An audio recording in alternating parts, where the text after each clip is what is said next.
This is LBC from Global, leading Britain's conversation with Nick Abbot. I'm not a big fan of his brain. You know, I did 3 of them today. I did a little one, a little tiny one, and then I did a really big one. I did a big one, and I'm still raring to go. That's good, Donny. Good boy, Donny. Sun-soaked Florida and other parts of the American South appear to have shattered snowfall records in what many are calling a once-in-a-lifetime chance to witness snowscapes on beaches. Sounds like the word unprecedented is just on the way. So much snow piled up across the American South that snowballs flew on Bourbon Street in New Orleans, and children and parents who do not own sleds used inflatable alligators, laundry baskets and yoga mats to slide down snow-covered Mississippi River levees. Took the Chevy to the levee and it was snowed in. 9.8 inches of snow fell near a small town of Milton near Pensacola in Florida, which smashed the all-time Florida state record for snowfall in 1954. Last time I was in Miami, I went to a club, and it was blooming freezing outside, but not actually freezing, but it was, properly chilly, like here. And so I went all bundled up against the cold and got to where I was going, and I asked for where the coat check was so I could put my jacket away. And they said, coat check? We don't have that here. Weirdly, that's exactly how they sounded. I said... But why not? He said, but it's always warm. And I'm like, it's freezing outside. A language barrier between us failed to, we failed to bridge it. 10 inches of snow fell in the New Orleans area, smashing the city's record of 2.7 inches from 1963. 4 inches of snow fell in the Houston area in Texas, a community that does not own snowplows. 4 inches of snow fell in the Charleston area of South Carolina, and around Mobile, Alabama. 9 inches of snow were recorded, breaking the city's one-day snowfall record from January the 24th, 1881. Across the deep south, it was so cold on Wednesday morning that it was warmer in Anchorage, Alaska, than it was in New Orleans, Charlotte, North Carolina, and Jacksonville in Florida, breaking records going back to 1899. Sounds unprecedented to me. Meanwhile, in this country, Storm Ewyn brought chaos to Britain as record-breaking winds saw planes struggling to land and wheelie bins blown across streets. Why will nobody think of the wheelie bins? This would never have happened under a Conservative administration. Correct. Harrowing videos showed TV presenters struggling to stand up outside while delivering reports to camera because how else was a country supposed to understand how windy it was without, opening a window? And so we now have this newstainment thing that we caught from America, where weather forecasters are sent into physical danger just to give the viewers of daytime television something exciting to gawp at while they're eating crisps. Storm Ewyn caused mayhem across the British Isles, with people looking at the word and pronouncing it as Ewyn or Eowyn or, that storm. That storm with 114-mile-an-hour gusts caused the axing of 1,000 flights across the UK and Ireland while halting all trains in Scotland today. What? Trains? Can trains blow away in the wind? There were many videos of garden trampolines being blown away, for which we should be truly grateful. Thank you. I hate those things. They just make kids scream. Anything that makes kids scream should be banned, and that should be the law. OK, for Scotland and Northern Ireland for Scotland and Northern Ireland, as the storm posed a danger to life, rare red weather warnings were issued. Wow, I got through that.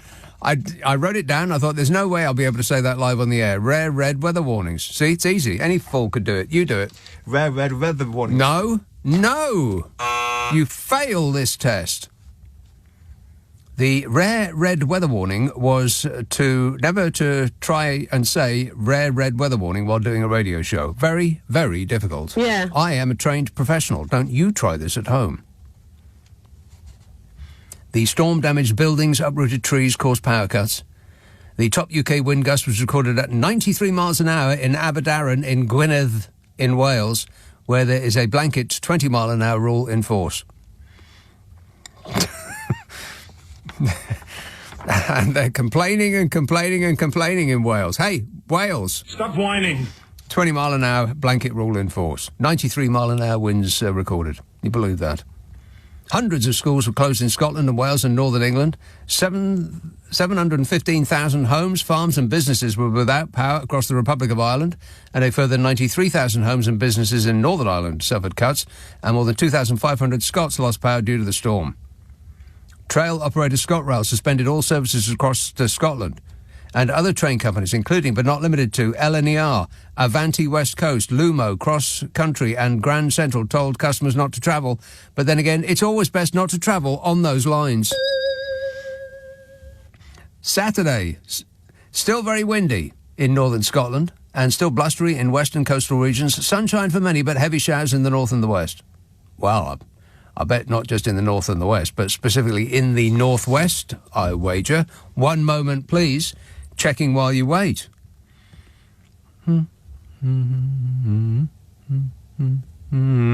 Aha! It's raining now in Glasgow. Do not call me to tell me it isn't, because it is. It will further be, you've got hail showers tomorrow, and then raining on Sunday, and raining on Monday, and raining on Tuesday, and raining on Wednesday, and... what? Not raining on Thursday, Friday, Saturday, Sunday, Monday, Tuesday, Wednesday, and Thursday. Oh, that's just rubbish. There's no way that's happening. A whole week of sunshine, indeed, from Thursday onwards. Anybody believing that? No. No way. We'll see. Outlook for Sunday to Tuesday, wet and windy. Would you like to hear the forecasts for the next 4 weeks? No. OK, this is the last week of January, first week of February. Blimey, it's almost February. Can you believe that? Where did January go? It's practically February already. It's almost spring. Midsummer is just around the corner. It's autumn already. Look, Jesus' birthday's come around. Right, last week of January, first week of February. To start, unsettled, heaviest rain in the south, then more settled, except for listeners in Glasgow, who will get their own weather, regardless of what that app says. And then the 2 middle weeks of February. Generally mild with longer, drier and more settled spells. Generally mild with longer, drier and more settled spells? We'll take it. Jet says, wow, good luck choosing topics tonight. A year's worth of news in just 1 week. Yeah, all of it bad. Craig emails from Clacton-on-Sea, twinned with Mar-a-Lago. Have you noticed Vice President Musk is combing his hair like Trump does? Apparently he's a Charlie Chaplin fan. I wonder if he'll grow a moustache. And would look great in long leather boots. And twin it maybe with like a long black leather trench coat. Looks super on you, Elon. You to a T. Archie says, have you been troubled by wind? Have you been troubled by wind today, Nick? Disgusting. No, Archie, I have not, but I was troubled by it last night. I woke up a couple of times and I thought, blimey, that's a bit much. Somebody should do something about that. Why isn't Keir Starmer doing something about it? I thought. Paul emails, did you see the orange one try and kiss Melania? Fortunately, she had protected herself with the all-new Trump distance. That's a good one. I hadn't thought about that. Fortunately, she had protected herself with the all-new Trump distancing hat. No woman in America should be without one. He's always selling tat. It's about time Melania got on the bandwagon and flogged those hats online. She'd be a millionaire before you know it. Your husband is unable to kiss you with that hat on, Melania. I don't care. She's actually not that bothered. Sounds like that's the plan. 0345 6060 973. Merthyr Tydfil. Hello, Jeff. Yeah, the hat was terrific. What I want to know, Nick, is one thing. Was it a fascist salute? Or wasn't it? The argument is that he wanted to give his heart to the wherever. Yeah, that would work if there wasn't a video of him giving his heart to an audience, where he makes the heart symbol. I can't remember whether he did it with one or two hands over his heart, and then he softly extended his hand as though he was underarm bowling, as though to offer his heart to his audience. So we know that he knows how that is supposed to go, and that's not how it went on stage. There is a minor problem. Has he got a heart? I think there is a minor problem, and it's that he keeps carrying that kid on his shoulders, which doesn't seem like a great step forward in health and safety. Somebody should look after the safety of that minor. It certainly did. Have you noticed the depth that the Rosby wave went with the jet stream that caused our little problems, that blew away the 20-mile-an-hour blanket we've got down here? Yes. Did you notice the depth of it? The depth?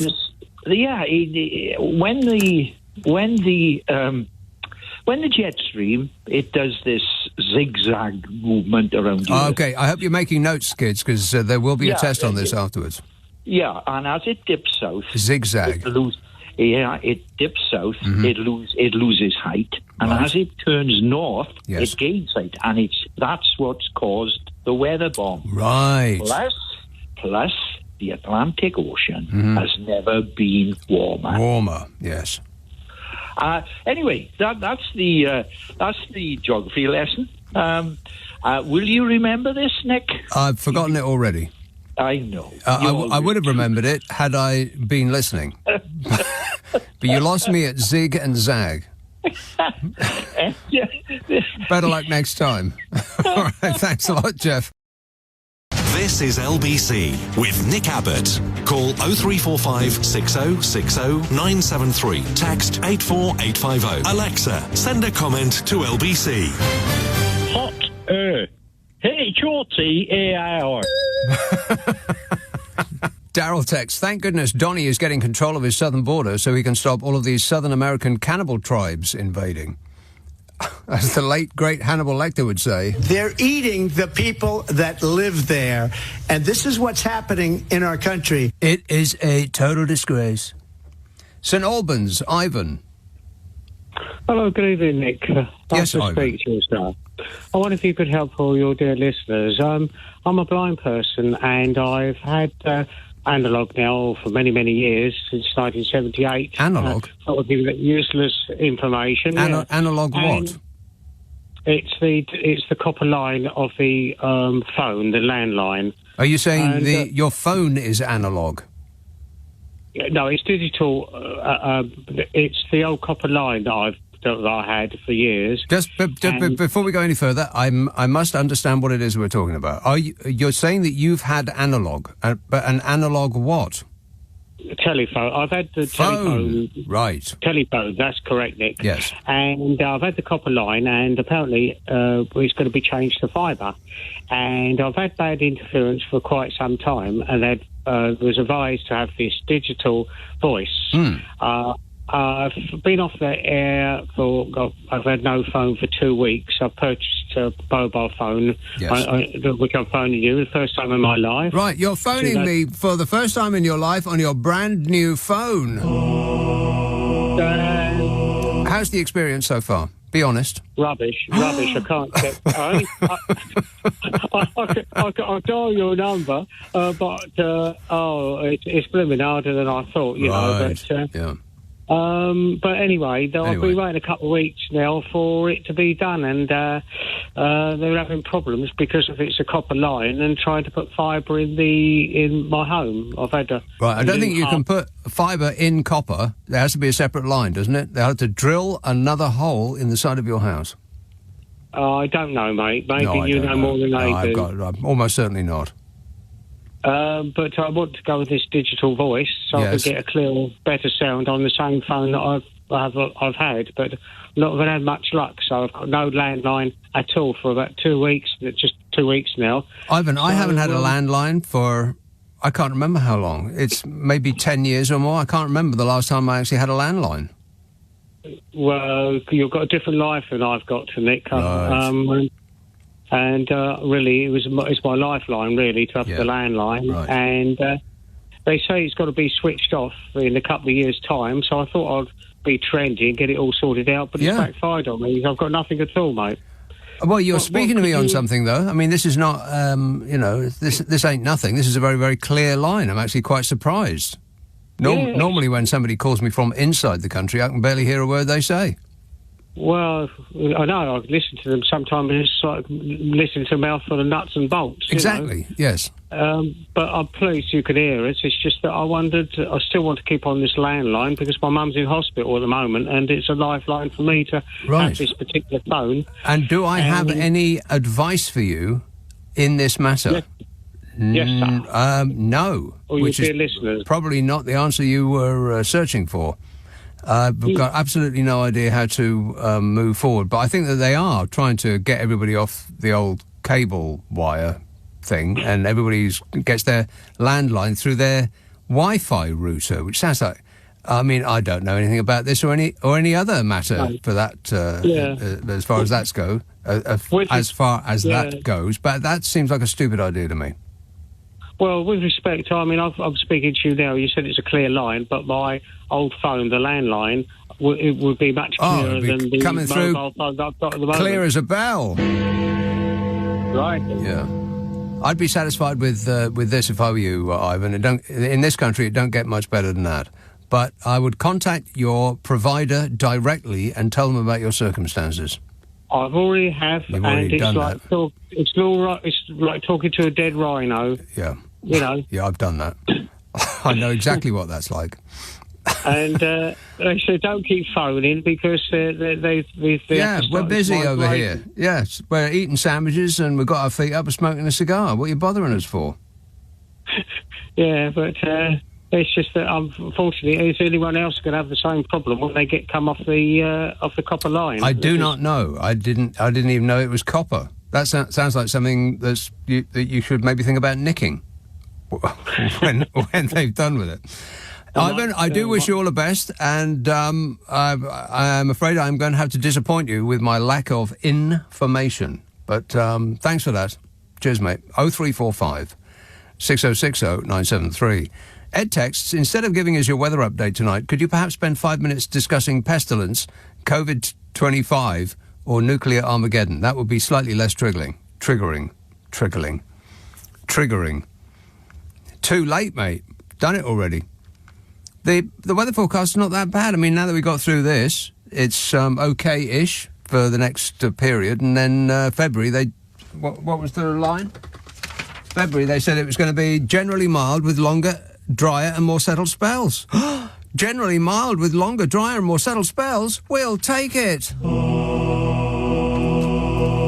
That was a brief recap. Let's have Crouch End. Hello, Brian. Oh, hello, sir. Yeah. I think, well, first thing I was going to ask is he going to pardon Hannibal Lecter? The late, great Hannibal Lecter?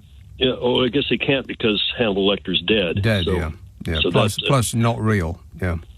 Yeah, so, but speaking of what he called the hostages, I saw the interview on the BBC did with Jacob Chansley, the QAnon shaman. Oh, yeah. And he was the guy with the horns on his head, and he was being interviewed by Victoria Derbyshire. Of course, the link that I was watching it on was an American commentator who called her Victoria Derbyshire. That'll do. But it was the same person. But she was very reserved with him. I mean, she let this guy spew his nonsense. Because, I mean, first of all, he posted on X or whatever it was that, well, now that Trump's given me a pardon, I'm going to buy some MFing guns. Yeah. And this is the one. Okay, you want me to try to figure out why Donald Trump has done this, and I've come to the following conclusion. Donald Trump has let all those people go so that they will become his own personal army. They will go and threaten the security and more of anybody that disagrees with Donald Trump, who upsets Donald Trump, any Republican or Democrat representative that upsets him, sure. Anybody in the government that speaks out against him. All of these people are now going to be under threat from the people that Donald Trump just let out. That's why he did it, because he wants his own personal army. Except that he was saying, about why we've got to be stricter on the border is because there's all these people coming criminals. in that are criminals and rapists. And that's our job. Yeah. And now he's let them loose on American soil. Right.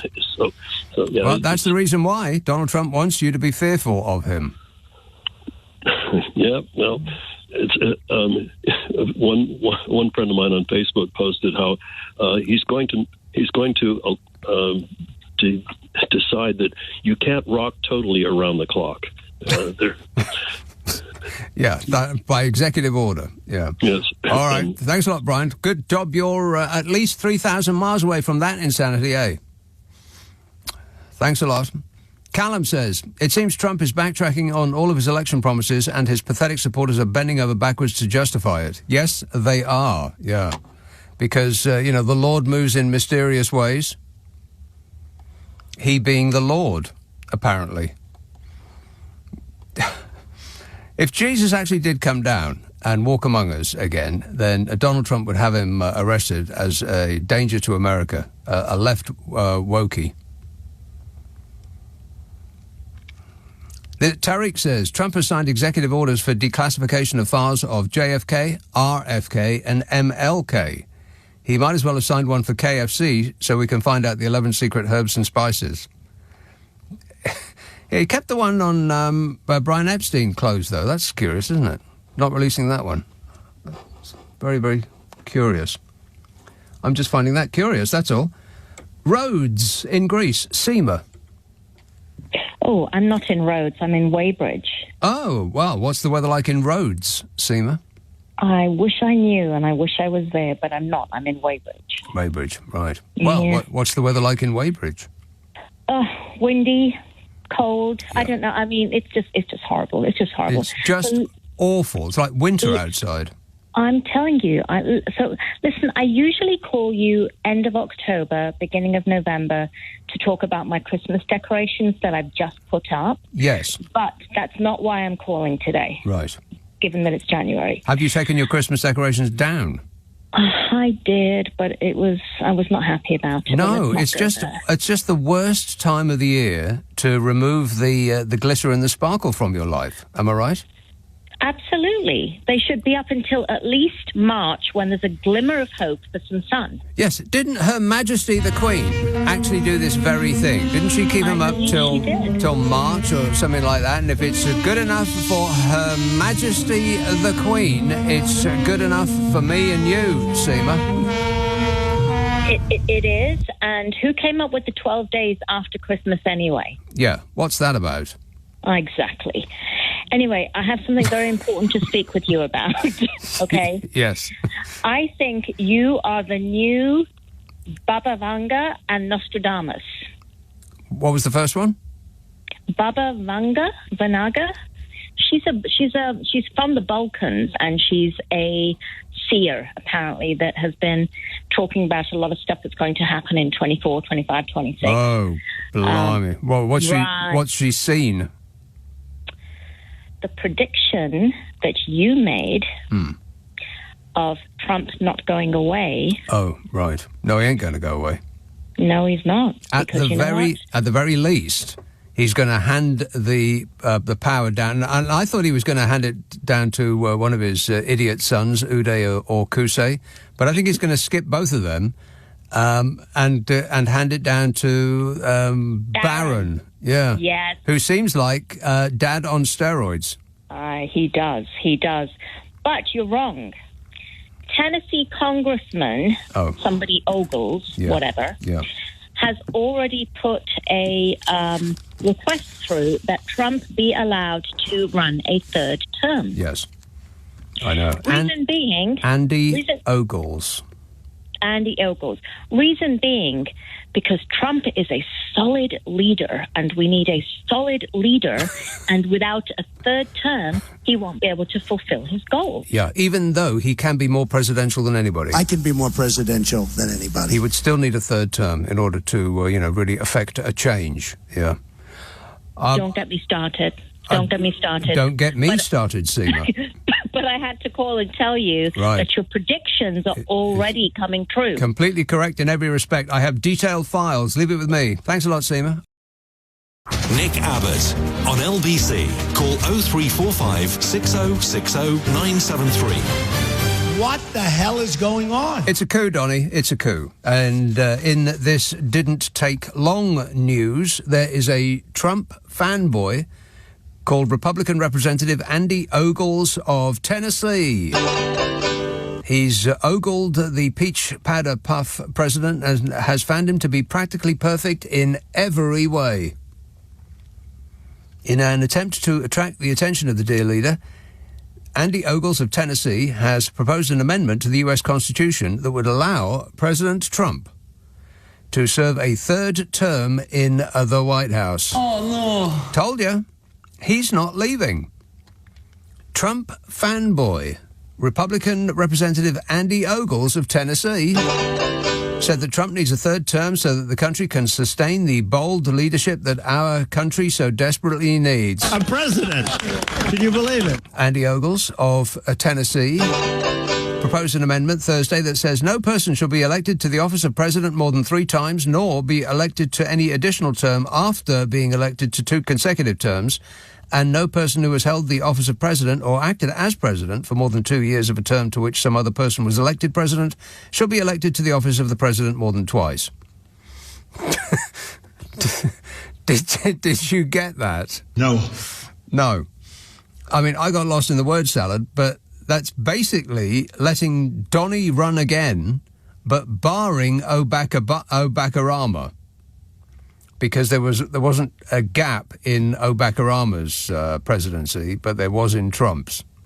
So this amendment has been tailor-written for the Donny. But like other US presidents, Donald Trump is barred from running for a third White House term by the 22nd Amendment to the Constitution, and he always obeys the law. Trump fanboy Republican Representative Andy Ogles of Tennessee, one moment, I'm on the wrong page. Ding-a-ling-ding-ding. He said President Trump's decisive leadership stands in stark contrast to the chaos, suffering and economic decline Americans have endured over the past 4 years. His love for the tango twitler is so great it's clouded his facilities and his faculties. The American economy that Trump took from Joe Biden is the most vigorous economy in the world. It's by far the biggest. $28.78 trillion GDP.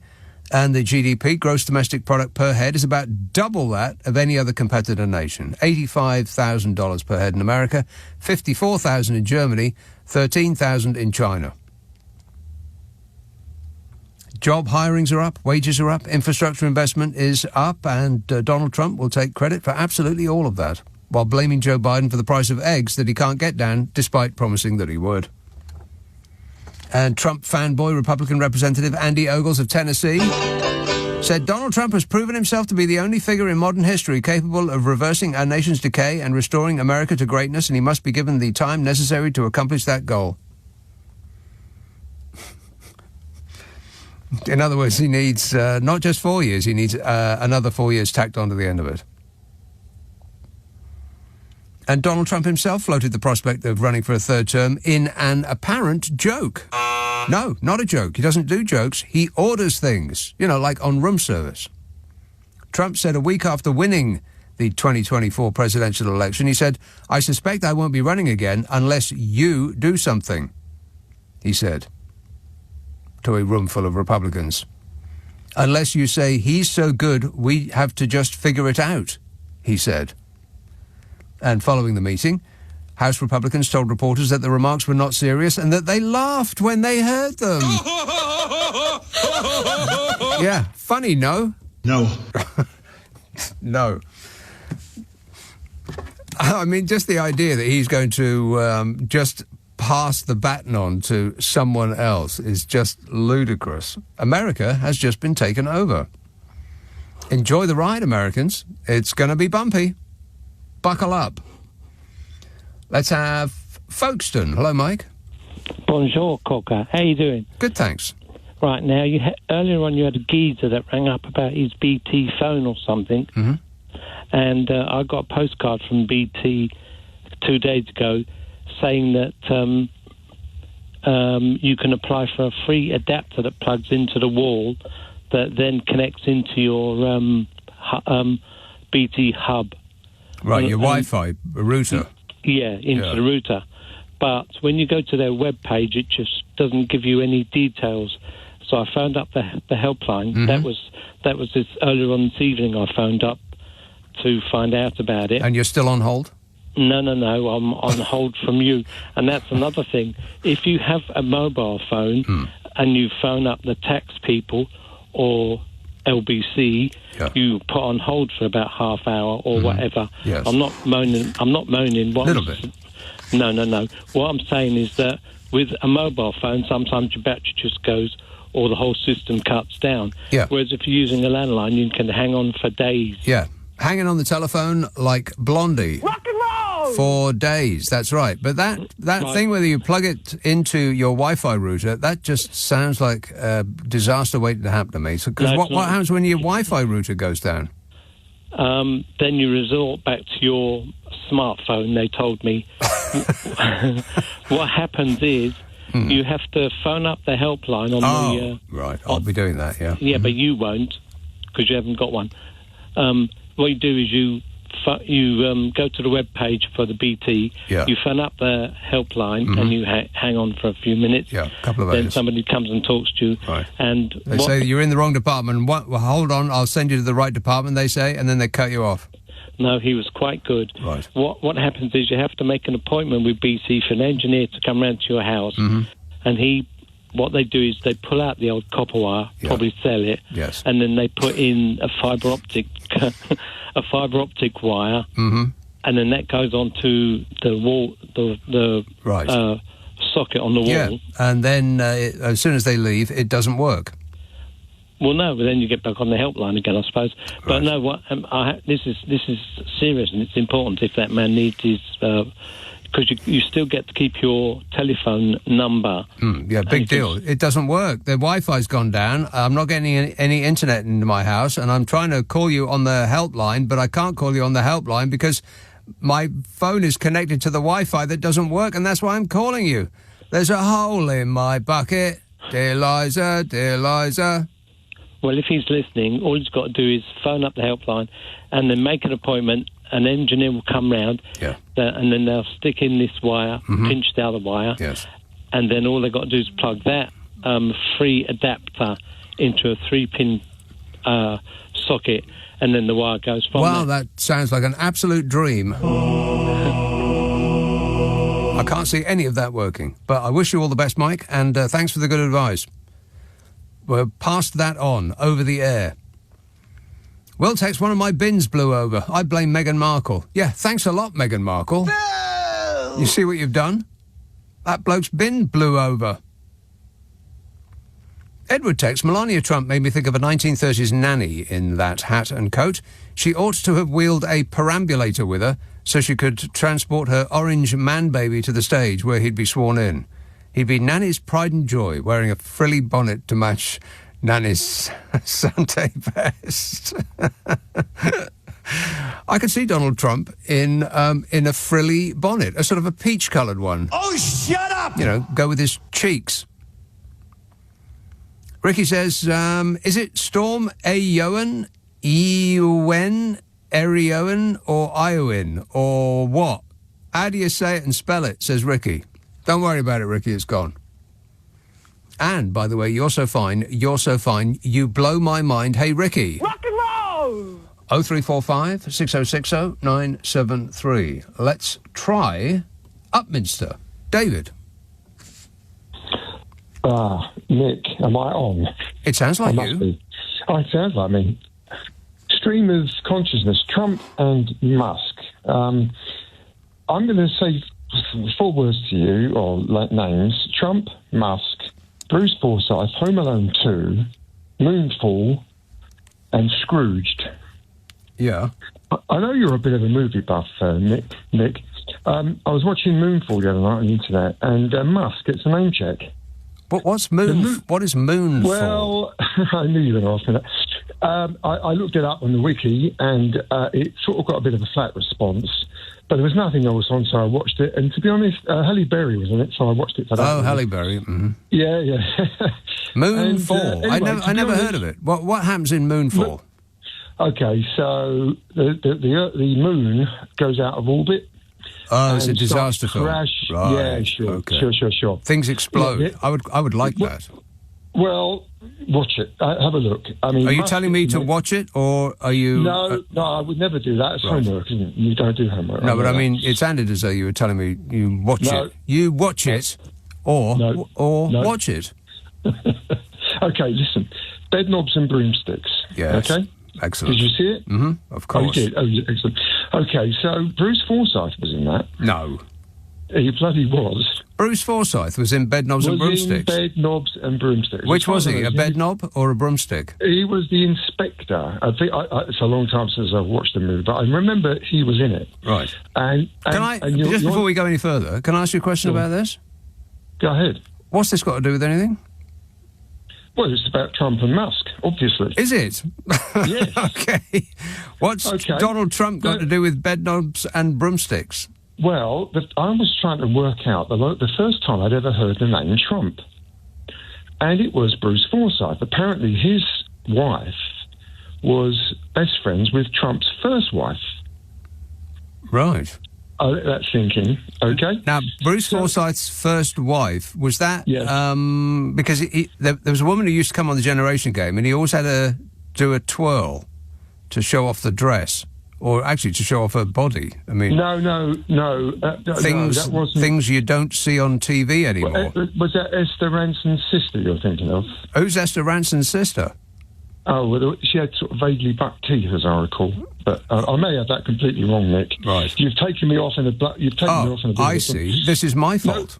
No, go ahead. Listen, Moonfall, have a look at it. Then I'm thinking Trump. Where did I first hear of him? It was Bruce Forsyth. Right. Then I saw him in Scrooged with Bill Murray. Well, I didn't see... Bruce Forsyth? No, Trump. Donald Trump was in Scrooged? Yeah, he's in Scrooged.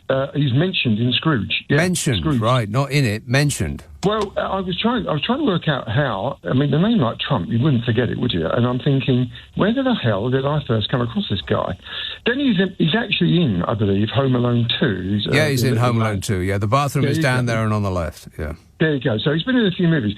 So then I'm watching Moonfall, and of course your man Musk gets a name check. And so I was just sort of that's a bit of a stream of consciousness there, Nick, going from bed knobs and broomsticks, Bruce Forsyth, etc., all the way down to this guy, Moonfall. Yes. Anyway, I don't want to turn into Trump here, but when I was listening to his inauguration speeches earlier in the week, I thought... I feel like we're winding up to a point here. Please let there be a point. Well, I just thought to myself, the guy sounded vaguely lucid. And then later this week, I saw something on the net, and he was all over the place again. So I just don't know about the guy. But the one thing about Trump that I would agree with, okay, and I don't agree with him at all, he called the Ukraine war a ridiculous war. That's the truest thing he's actually ever said. Is that the point? That is the point. Wow. Well, and by stream of consciousness, he meant... a lot of noise signifying nothing. Thanks a lot, David. If only we had got to the point sooner. Nick Abbot on LBC. Call 0345 6060 973. Hi, Annie. How are you? I'm super. Thanks for asking. Tom says, I have been thinking about your excellent book, of which I have bought a lovely tree hater copy. Ah, my book. I'm glad you mentioned that. I have a book out. It's called What a Way to Run a Country. It's got a dirty baby on the front. It's covered in mud. At least I think that's mud.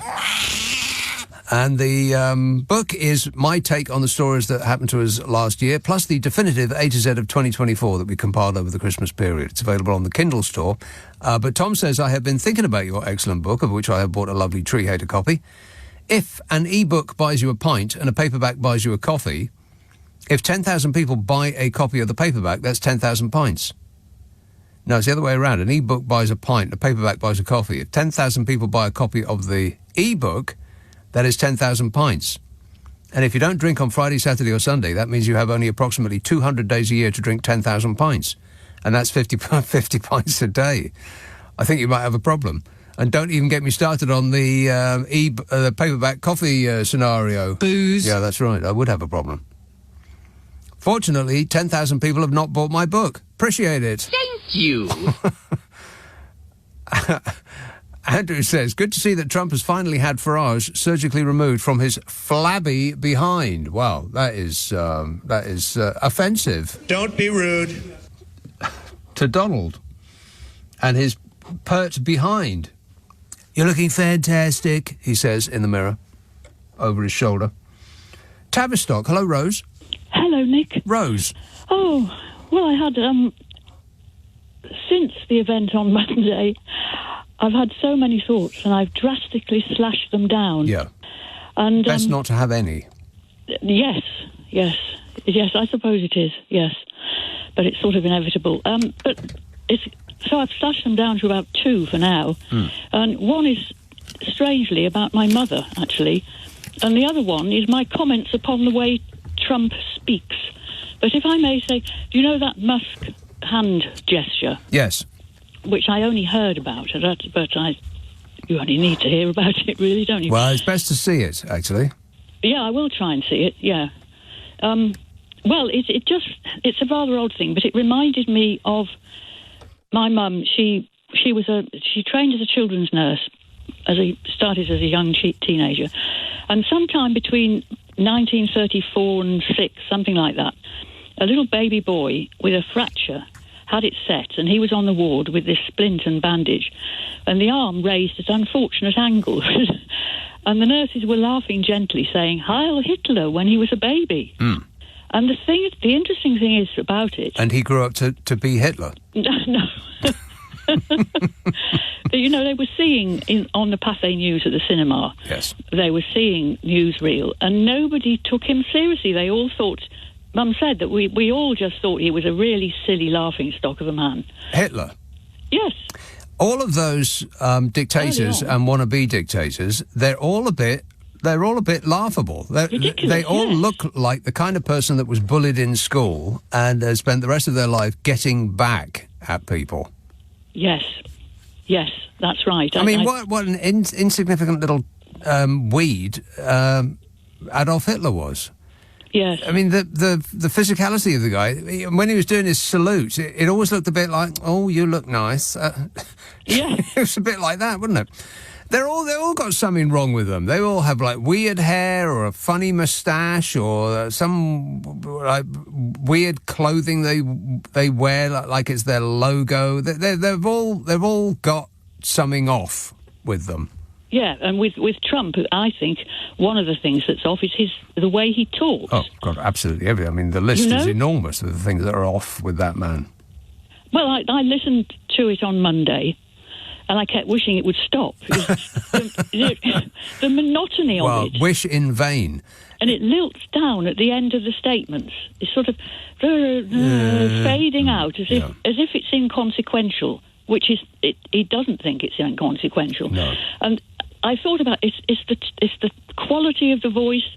You know, there's not a semitone of it that has any sincerity to anything he says at all. There is no genuineness there whatsoever. It's a drone. That's right. It's a drone. Yeah. And that speech, it was all kind of America über alles, wasn't it? Well, it was Donald über alles. I am going to be so fantastic. Yeah. Everything is going to be great with me, just like it was the last time. And then at one point he was praising somebody, I think their son as well, or their father, and he added this gently as an aside, as if it was an aside, and as a question, he went, racehorse theory? And I thought, does that mean what it seems to suggest it means? Racehorse theory. And it does. What's that? Yes. The purity of the bloodline, the purity of the race. Oh, racehorse. Yeah, that theory. is the phrase, and I thought that that is sort of triggering something in me, and I found out that's what it means. It just sort of throws these things out as if they're nothing, you know. Yeah, I don't think any of this is a mistake, and I think that it's being received loud and clear by the people that he is addressing, and of course it will upset the libs, which is the reason that he and his demented fans exist, is to... It doesn't matter what they do, as long as they upset the libs. That's the only thing that matters to them. You can take my Medicare, and you can take my my Medicaid, and you can take my prescription drugs, and you can take my food stamps, and just do anything you like to me, Donald, just as long as it upsets the libs. Yeah, well, that's how they get away with these things. But I'm probably deluded because I'm so overwhelmed. I'm so easily overwhelmed by impressions. So all I have is a few of the shows on LBC and the news, and the headlines on the newspapers when I go in the co-op. That's all I have. But it seems to me, yes, as somebody who knows nothing, that we're rushing headlong into a state of denial, frankly. Yeah, well, we're there already. We are denying it. We're denying what we can see with our own eyes. What you have just seen is not what you have just seen. That's where we are now. And some people are ringing up saying, we need a Trump here because everything's broken. Yes. And I'm thinking, it's broken because a right-wing, anti-woke Tory government fashioned it that way, so we want a poster boy for the extreme right-wing, do we now? It's unbelievable. There's always about 15 to 20% of the public that likes the idea of a strongman dictator because they don't think that if they vote for somebody, that person will do anything bad to them. And there's a lot of people in America who are just finding out the falsity of that theory. I guess. They voted for Donald Trump, and they can't believe that he is about to export them. Because they think that, well, I haven't done anything wrong. Yeah, you have. You've got the wrong coloured skin. Gosh, that's a really infantile view, isn't it? I tell you what, I saw the Morning Star. Did you see the Morning Star front page the day after this? There was a picture of him dancing, and great big headline: "The Village Idiot is back." Oh yeah, that's right. Yeah, so I put it on top of the Daily Mail and the Express so that you could see it better. Good for you, Rose. Sabotage. Yeah, exactly right. Yeah, by small increments, we'll fight back. We'll fight back. Yeah, by misordering the newspapers at the supermarket. Yeah. Yes. All right. Or on the beaches. Yeah, just don't tell anybody though, Rose, because you'll be on some sort of list. Yes. Yes. All right. Thanks a lot. Keep your eyes peeled. Yes. Cheers, Rose. Ta-da. 0345 6060 973. Eva texts, the Hat Maloney Award during the inauguration helped to protect her borders when the Donny tried to move in on her for a kiss. She had built a wall. Well, there's the thing about a wall is that it's impenetrable. If there's a concrete wall in front of you, go through it, go over it, go around it, but get to the other side of that wall. Just get to the other side of that wall. Joanne texts, try saying Irish wristwatch. It's easy. You just have to put a pause after the SH of Irish. Because if you don't, disaster ensues. Irish wrist... See, you just can't do it. Or Irish wristwatch. Easy. On your radio, on Global Player, and... Play LBC. Leading Britain's conversation. This is LBC.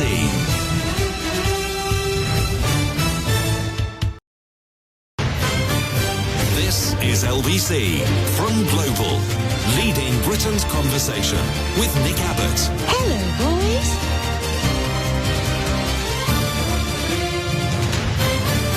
Okie dokie. 0345 6060 973. David says, I feel very annoyed. Is it just me, or has anyone else noticed that those Conservative losers keep complaining that Labour are always talking the economy down? Isn't that exactly what they are doing when they keep saying that the economy is in a mess? Good point. Hadn't thought about that. Well spotted, David. Gaz says, newspaper story of the week is from the Daily Fail, and I quote, Jeremy Corbyn's socialist cat El Gato has died. His socialist cat. I had no idea. Cats aren't socialist, though, are they? They're dictators. And they will be obeyed. Another Gaz, or perhaps the same one, says, I was in the supermarket this week and there's Easter eggs and Easter bunnies on the shelves. My body's still processing my Christmas dinner. Yeah, exactly. It's too early. They compete with themselves now as to which holiday or event gets prime billing now, because they'll be all over Valentine's Day shortly, if they haven't already done so. And Cara says, please get Nick to talk about the contraception begins at... I can't read that. The contraception begins at... Act that's been introduced in Mississippi. MISSISSIPPI. About time those American men trying to control women's bodies had their bodies controlled. What's that? That's not a thing, is it? Is that a thing? What's not a thing? Please, the Cara's text. Oh, yes. Yes, what? Well, it's a thing because she says it's a thing. Well, that doesn't make it a thing. It's a fact. It's not a fact until it is proven to be a fact. We are only interested in the truth on this show. Correct. All right, well, we're going to look into that very strongly, and we'll come back to you and give you the full details. East Yorkshire, hello, Mike. Hi, Nick. Yeah, great contribution from Rose again. Mike, please speak directly into the phone. Hi, I say great contribution from Rose again. Oh, yes. Yeah, and her bringing up the racehorse thing just reminded me. During his speech, Trump used the expression manifest destiny, which is not the sort of thing that slips out by accident. I mean, I know about it because I've read about it, but most people, that's got in there somehow. Now, whether he's educated enough to have thought of it, or it was the speechwriter, I don't know. But Manifest Destiny is an American political movement which believes that the entire continent should be conquered and taken over by white men to the exclusion of all of the races. And he split that into his speech. Wow. In relation to what? What did he say? Well, he used it in relation to Mars because he said, us conquering Mars, it's the Manifest Destiny. But who would use Manifest Destiny if they weren't aware that it was an American political movement? Well, there's no way that it would just trip off his tongue accidentally, because I've never heard him use that phrase before, and he has a vocabulary of about 100 words, and none of which are more than 2 syllables long. So yeah, but all the white supremacists would know that. Oh, absolutely, yeah. I mean, as you said, he slips things in, and it's playing to a certain audience on that one. But if somebody catches him and questions him about it, then it will be you didn't hear what you just heard. I think we've entered an alternate reality in which nothing actually means anything anymore, and everything has equal validity. And I think that the internet is partly responsible for that, because everything looks as though it has equal validity on the internet because it's all the same screen, rather than it's a different kind of newspaper. Because what you read in The Sun, for instance, will have less validity for you than if you read it in, to take a stablemate, The Times. I mean, one seems less an organ of veracity than the other. Yeah, quite so. I mean, this is like the Farage riots when Farage said, oh, yeah, it's a Muslim immigrant. And, I got it off Andrew Tate's website. Right, because everything's on the screen, so it's not a different type of newspaper. You're not picking up The Sun and you can see all the rest of the things in The Sun. It's all presented to you in exactly the same way. So it appears as though everything has the same validity, but it absolutely doesn't. I quite agree, but that wasn't what I actually rang up. I rang up with a bit of good news, really, because Hazza had a good result this week. Who? Hazza. Oh, Hazza out of Hazza and Sparkles. Yeah. Yeah, that's right. And he hasn't finished. No, not yet, no. But then you got these people saying, he said he was going to court his letters down. But that was just a negotiating position. He always had to say he was going to court no matter what. That had to be his negotiating position. And when they've got to whatever they've got to, 20 million or whatever it refuses to be, well, okay. I mean, but he would have stood to lose 20 million or 30 million if he'd gone and won the case. Right, yes. And you can't expect him to lose that amount of money. It is a bit disappointing that we won't see, we wouldn't have seen them, of course, but we wouldn't hear the testimony of the people responsible for all of that illegality and, right to the very, very top. What's his name could come in and say that he's just a doddery old man and he's got no idea what's going on and it's the most embarrassing and I can't remember what the phrase was last time around. It was the worst day of my life or something like this, and that was it. I would like to have seen something like that again, but we are being denied it because they settled. But then they people in this kind of litigation, they usually settle, don't they, for the reasons that you just described, because the only people that win, if you go through with the court case, are lawyers. It is. I mean, we really do need to look at the law a little bit in that sense, because it's grossly unfair. I mean, I can understand it with trivial claims, where people are trying to claim $1,000 or $2,000, and it can all get really silly, but where you get onto major stuff of national interest, we should really hear this in court. Right. Well, I mean, the police should start investigating, I think, because I believe that illegality has been admitted to, but no legal penalty has been levied.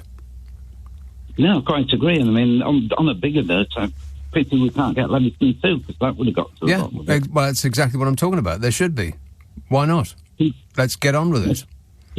I mean, Skier's supposed to be the man of law and order, isn't he? Come on, Skier. Get your finger out.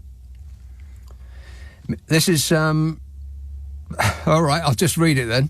Mississippi State Senator Bradford Blackman, a Democrat, introduced a bill this week that would seemingly ban men, maybe I can't read this, from pleasuring themselves, disgusting, or engaging in other sexual acts that they have no intent to fertilise an embryo. The bill, titled the Contraception Begins at Erection Act, would make it unlawful for... Yes, that's right, I said it. Would make it unlawful for a person to discharge... material without the intent to fertilise an embryo. It includes exceptions for donation and using contraception to prevent fertilisation. The bill introduced on Monday would impose fines of $1,000 for a first offence and $5,000 for a second offence and $10,000 for any subsequent offences. And every single man in America has just gone broke. The bill is unlikely to pass the Republican-led legislature. You can say that again. The bill is unlikely to pass. Correct amundo. Blackman, a first-term senator representing a district north of Jackson, the capital, did not immediately respond to requests for comment. He was busy. In a statement to NBC, Blackman referred to the high number of state legislative bills introduced in recent years that target women's access to reproductive health care, especially abortion and contraception. Yeah, that's what that's all about. Weird Republican men just want to control who women have sex with. That's what all of that's about. All that conception begins at... no. Oh, never mind. I can't get into it. My mind's still reeling from having said the word erection on the air. 0345 6060 973. Let's see now. Belfast. Hello, Brendan. Hello. Good evening, sir. How? Yeah, you sound in fine foul, which is good. I rang anyway, trying my best to stay on the track. I rang about the storm. What's the storm called? You see, that was my... you're very perceptive. That was exactly my next sentence. It's the first time ever that I have to agree with you that I have no concept of what that storm's name is.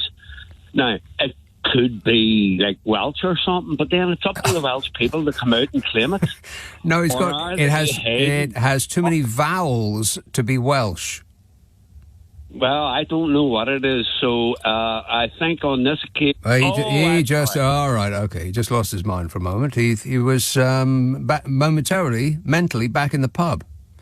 He uttered an oath. Disgusting. Which was much worse than what I was just talking about.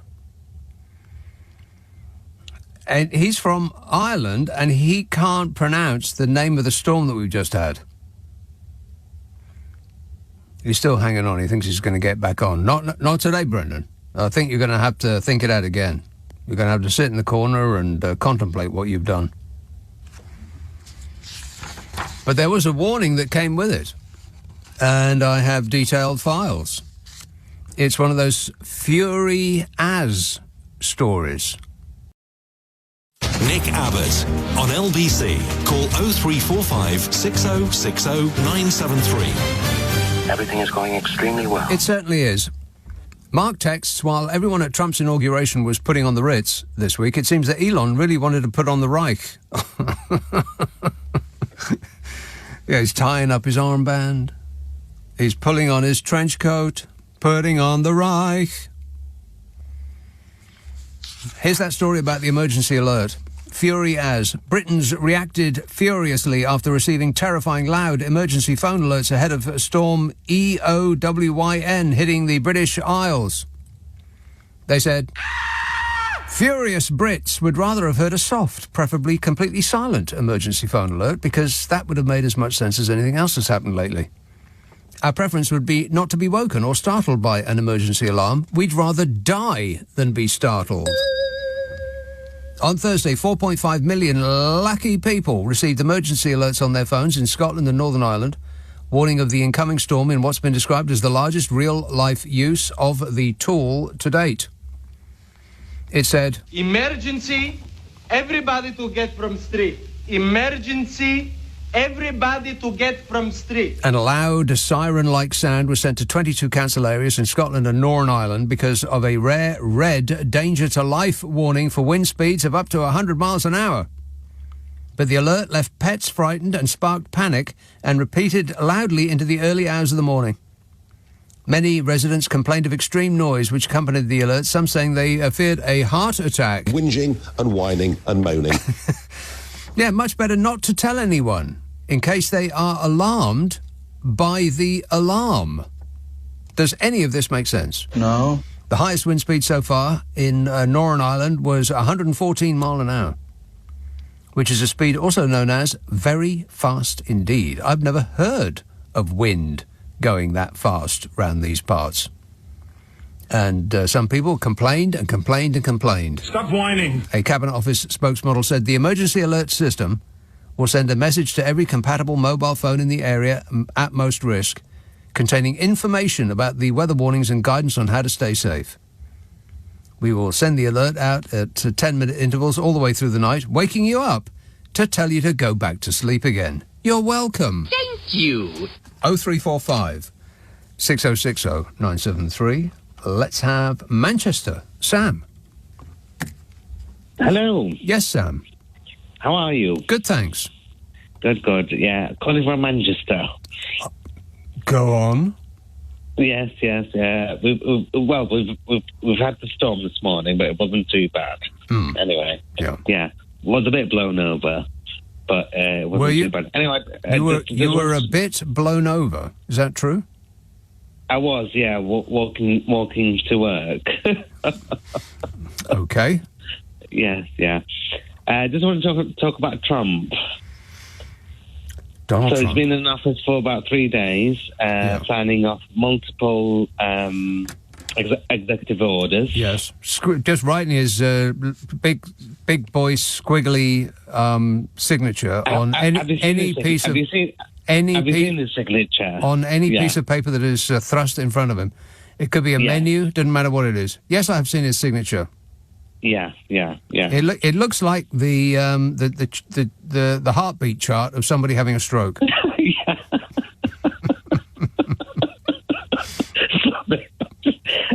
was about to say that, but you took the words right out of your mouth like meatloaf. Yeah. No, but I mean, it's jokes aside, it's quite worrying. I mean, it's horrendous, to be honest. With that much power in one person's hands. Yeah, not just one person, that person. Exactly, that person. In not just in one day to do, repeal and sign so many executive orders. Yeah, it just makes you wonder. I mean, what the hell's going on? That should be the title of this and every other show from this moment on. What the hell is going on? That is a very good question. If only I had somebody saying that. What the hell is going on? Exactly. Well, only the person can answer it. Yeah. Him.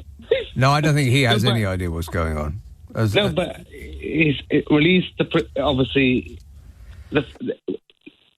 the thing is that when he went to the church service, the incident with the bishop, that was quite interesting. It was quite insightful, and she said, show mercy. Yeah. And he was obviously, because I was looking at all the order. He was sat there, and then there was the vice president with his wife, and then somebody asked him after the service, "Oh, what did you think of it?" And then he said, "Oh, well, what do you think of it?" And he said, but he wanted an apology, didn't he? He said she should apologise. Right, because nobody knows more about the Bible than Donald Trump does, and she got it wrong. God saved him, of course. Right. Of course, didn't he? Yeah. What's weird about the people like Donald Trump who say that God saved him from that shooter is that God didn't save him entirely. So what was God telling Donald Trump where he moved his head just enough that it didn't penetrate his skull? Skimmed his ear. But it did skim his ear. So what exactly was God telling Donald Trump by doing that? Yeah. Has anybody addressed that yet? Yeah. No. And then we move on to Musk. Yeah. Well, with the salutes. With the what? Oh, the salute. Yeah. Yeah, the salutes. And so what's he up to? Yeah. What's I mean, it just beggars belief. Yeah. He's up to up to almost, but not quite, singing "Tomorrow Belongs to Me." Any minute now, he'll break into that. I mean, my predictions maybe are not so correct, but I mean, I don't think it'll last 4 years. Donald Trump or Elon Musk? Both of them. Right. I think that Donald Trump has made a deal with the devil. He ain't never going to die, and I think that he's going to be there well after 4 years. Well after 4 years. No, but the thing is the guy's deranged. Yes, that's right, and so is about 49% of the American people. But some people don't understand that. No, that's the nature of derangement. They believe what he says. Yeah, I know. He tells it like it is. Say, people who've listened to him do nothing but lie for about the past 8 years. Yeah. All right, leave it with me. Thanks a lot, Sam. 0345 6060 973. He spent the run-up to the elections telling people what he was going to do on day one. It was going to be the busiest day in the history of humankind. I will do so many things, you won't believe it. And we didn't believe it. Things Trump promised to do on day one. Prices will come down dramatically and come down fast on day one, he said. Prices are still up and going higher. Now he says, I'd like to bring prices down, but it's hard. He promised that he would bring prices down. Just vote for me and I will bring prices down fast on day one. And then after they voted for him, he said, I'd like to do it, but it's hard. I don't like doing hard things. He rescinded a Biden order reducing prescription drug prices, thereby making them more expensive. As his sick, ill, dingling fans will find out very shortly. I don't know what kind of mental processes they're going to go through, the people that voted for him, and are going to be, in short order, punished by him for their choice. I don't know how they're going to figure that out, how to justify it, how to process it. I can't imagine how they'll try. We'll find out, I suppose. They'll probably try to process it by shooting something. That usually works. He said, I will end the Ukraine war on day one. Didn't. He said, I will end the Biden electric vehicle mandate on day one. Well, there is no such thing as a Biden electric vehicle mandate.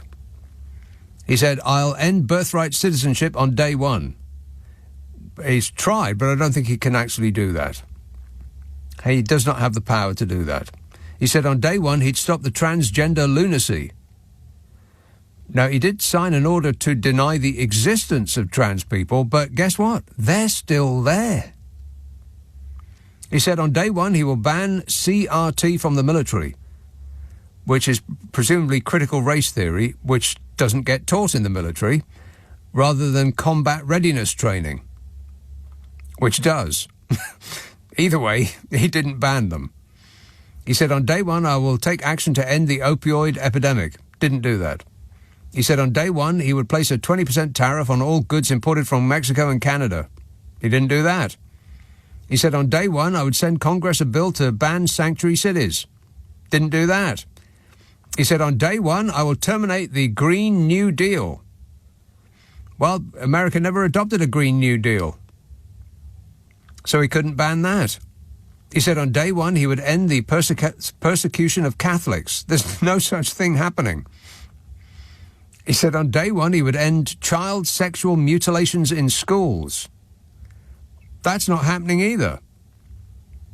He said on day one he would end funding for all schools that had a vaccine mandate, which is every school in America. And he didn't do that. And on day one, he said he'd pardon the violent criminals that tried to stage a coup, who brutalised the police and security at the Capitol building on January the 6th and tried to find and hang the vice president. Yeah, that he did do. He's got his own little army now, who will threaten anybody that speaks out against Orange Jesus. That's what that was. Got his own army now. 0345 6060 973. Not quite long enough to take a call, so I'll do some texts and emails, of which there are a boatload. One moment, please. Are you enjoying my new silent mouse? It's silent-ish. It's as silent as a mouse gets. Tom says, something was bugging me for a while and I finally worked it out. That is, I could not work out who 30p Lee Anderson reminded me of looks-wise. A light came on and I twigged. He looks like Beaker from the Muppets. And my glamorous assistant has delivered me a picture of both characters, and they are, in fact, the same person. They are the same person. It's not that they look alike, it's they're the same. Nick texts, that guy with the landline issue, the telecom provider would be installing fibre optic and we will have to drill, baby, drill. Yeah, he's going to have to put another hole in your house. That doesn't sound like a very good idea. They're getting rid of perfectly workable and, like tried and tested technology, and they're replacing it with fibre optic, which will go through your Wi-Fi router, and that's going to be your landline. Well, that's not a landline. That's something that is connected to your Wi-Fi.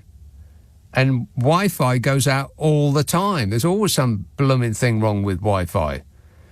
I've got too many of those Wi-Fi connected. Well, it's virtually impossible to buy anything that's not Wi-Fi connected. I bet if you try to buy a dog, it would come Wi-Fi connected. And my blooming oven is Wi-Fi connected. So I've got a new oven, and I'm trying to figure out how to use it, because it's got about 86 million different functions, none of which I understand. And so they said, simply. And as soon as I hear the word simply, I'm thinking, oh, God, this is going to take hours. Simply point your phone at the QR code on the inside of your oven, and then we will fire up an app that will help you with your new product. And there's absolutely no way of doing it. I've tried and I've tried and I've tried, and it just will not recognise it. And there is And the other way of doing it is to enable the Wi-Fi function of your oven. What? Yeah. Why would your oven need a Wi-Fi function? Why does my oven need a Wi-Fi function? And if I can't enable the Wi-Fi function of my oven, then I can't find out how to use my oven. And the way to enable the Wi-Fi function of my oven is explained in detail on the app that won't function unless I register on the app. Once again, there is a hole in my bucket. Dear Liza, dear Liza. But you know me, I never complain. Nick Abbott on LBC. Call 0345 6060 973. I don't believe I've ever met him. I'm pretty sure I didn't meet him, and I just don't know anything about him. Martin texts, is there any other country in the world like Scotland during a storm? All we see is trampolines flying up and down streets. You never see scenes like that in Florida or Norway. Well, that's because I bet Norwegians have got some sort of law against trampolines, which would be completely correct in every respect. Anything that makes kids scream should be banned. And in Florida, you'd be too busy ducking from the gunfire as you try to get from the shop to your car. That's the reason why you don't see that. And Tony says, did you like Melania's funeral outfit for the inauguration? It was severe. She shouldn't try one of those Elon Musk's funny salutes in that get-up. I think Poland would preemptively surrender, just in case. 0345 6060 973. Ringma, Louisa. Oh, hello. Louisa.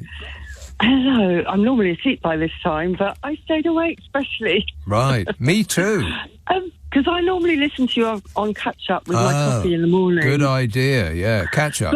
But then I think, I could have phoned about this. I could have phoned about that. Too late. And then I get cross with myself. So here I am.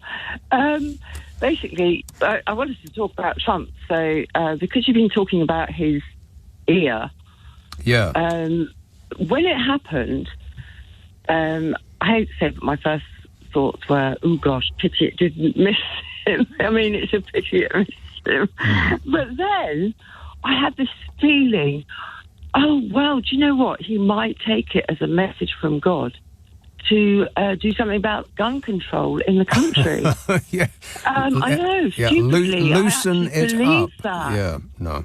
I believed it for, an hour or two until, he turned it into God save me because I'm the saviour.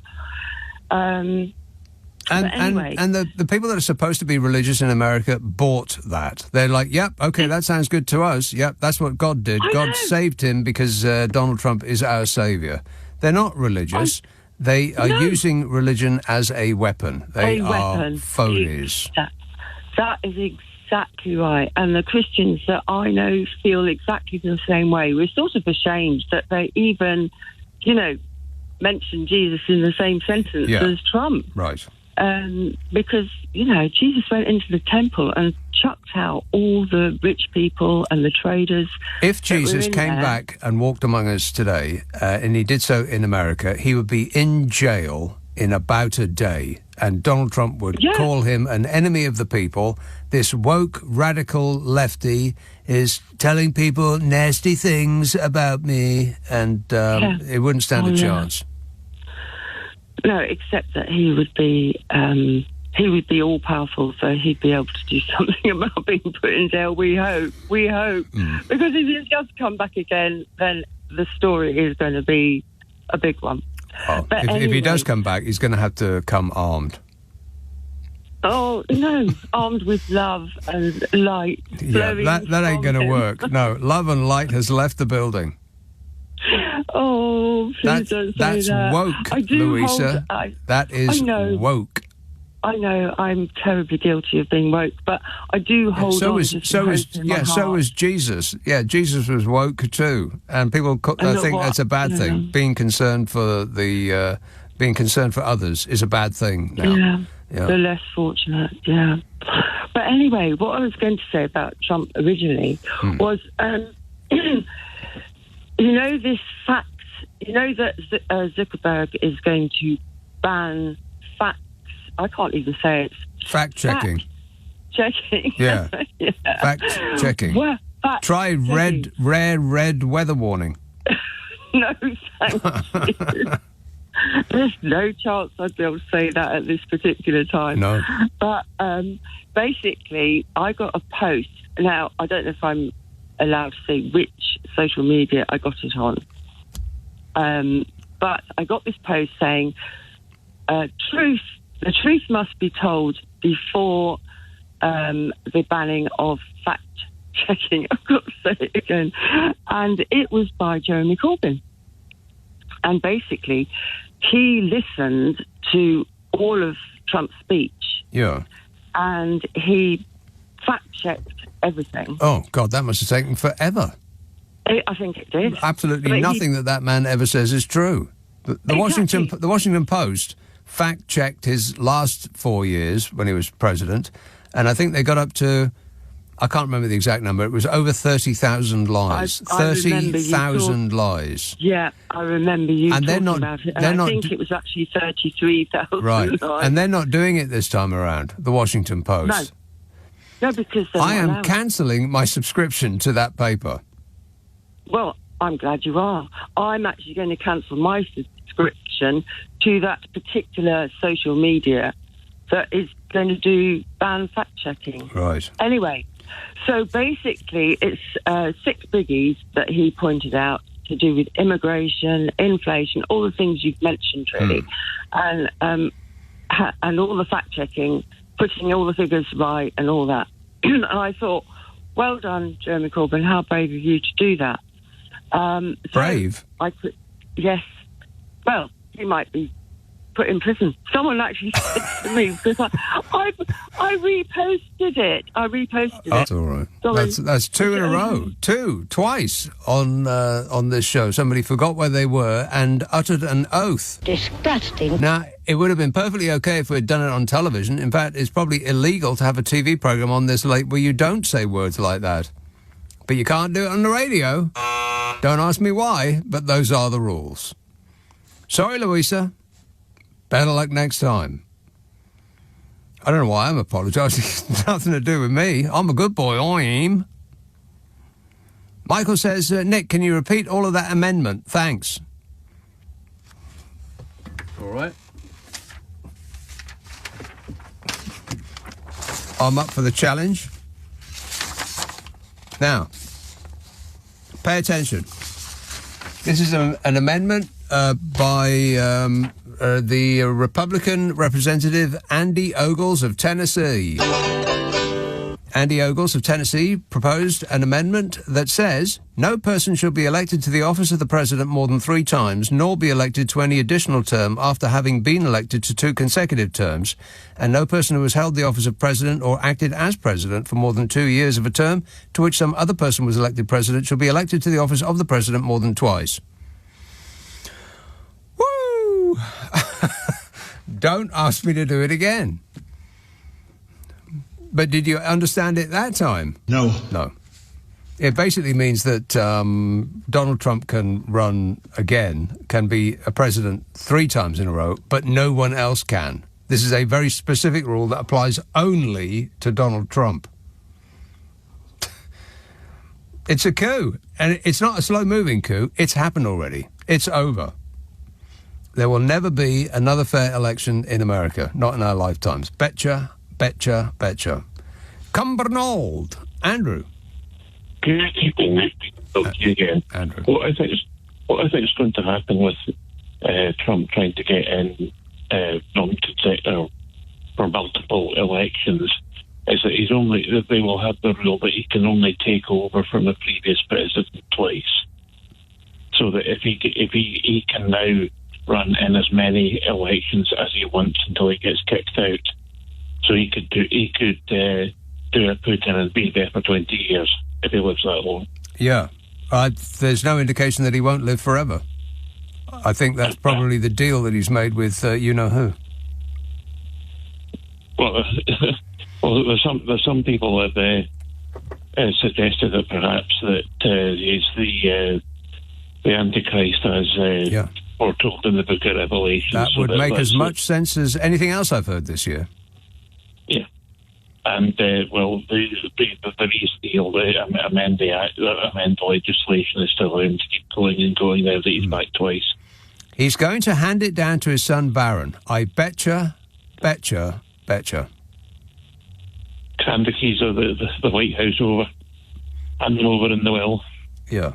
And then build a big, beautiful wall around it. Do you know that there's a reference to the dinglings in them episodes of Columbo? No. The most crucial game. It's I don't know how much of a fan of Columbo you are. I am. The one that features it's the one that features the football game, and the heir to the football franchise gets drowned. Right. One of the company that has the ice cream franchise at the stadium is the Dingaling Ice Cream Company. Dingaling Ice Cream Company. Yeah. Correct. Who was the perpetrator? Robert Culp. Again. No, he was the policeman. No, Peter Falk. Peter Falk. Peter Falk is Columbo. Yeah. But Robert Culp was the manager of the football team that wanted to oust the useless heir, but Robert was due to take over. Robert Culp. Right, I don't know who that is. C-U-L-P. Well, I bet if I looked him up, I would recognise him, because they seem to use about the same 10 people as the perpetrator over and over and over again. Right, it was a good show. Yeah. I think for a while there, Peter Falk, Columbo, was the highest paid person on television. I think it was the biggest show on TV. Yeah. Yes, I mean, Robert Culp was arrested about 2 or 3 times by Columbo. Yeah. For various different misdeeds. Yeah, that's right. There's a picture of him. Yeah, I recognise him. I know who that guy is. Guilty! Yeah. Guilty. Yeah. All right, thanks a lot, Andrew. Got to go. 0345 6060 973. What a strange show that was. Because it wasn't just an hour, it was 2 hours, wasn't it? It was movie feature length. And you know who did it, because they showed it to you at the beginning. And then the rest of it was just Columbo. Just one more thing, doing that. And he had his that weird dog and the clapped out old car and the raincoat. And that was apparently the biggest show on television. But if you'd taken it to an executive cold, I imagine that they would have thrown you out. Well, there's a guy with one eye who dresses really badly and he drives a terrible car, and you're going to show us who the perpetrator is at the beginning, and then he's going to... no. It's a no from us. Don't let the door hit you on the way out. But somebody said yes.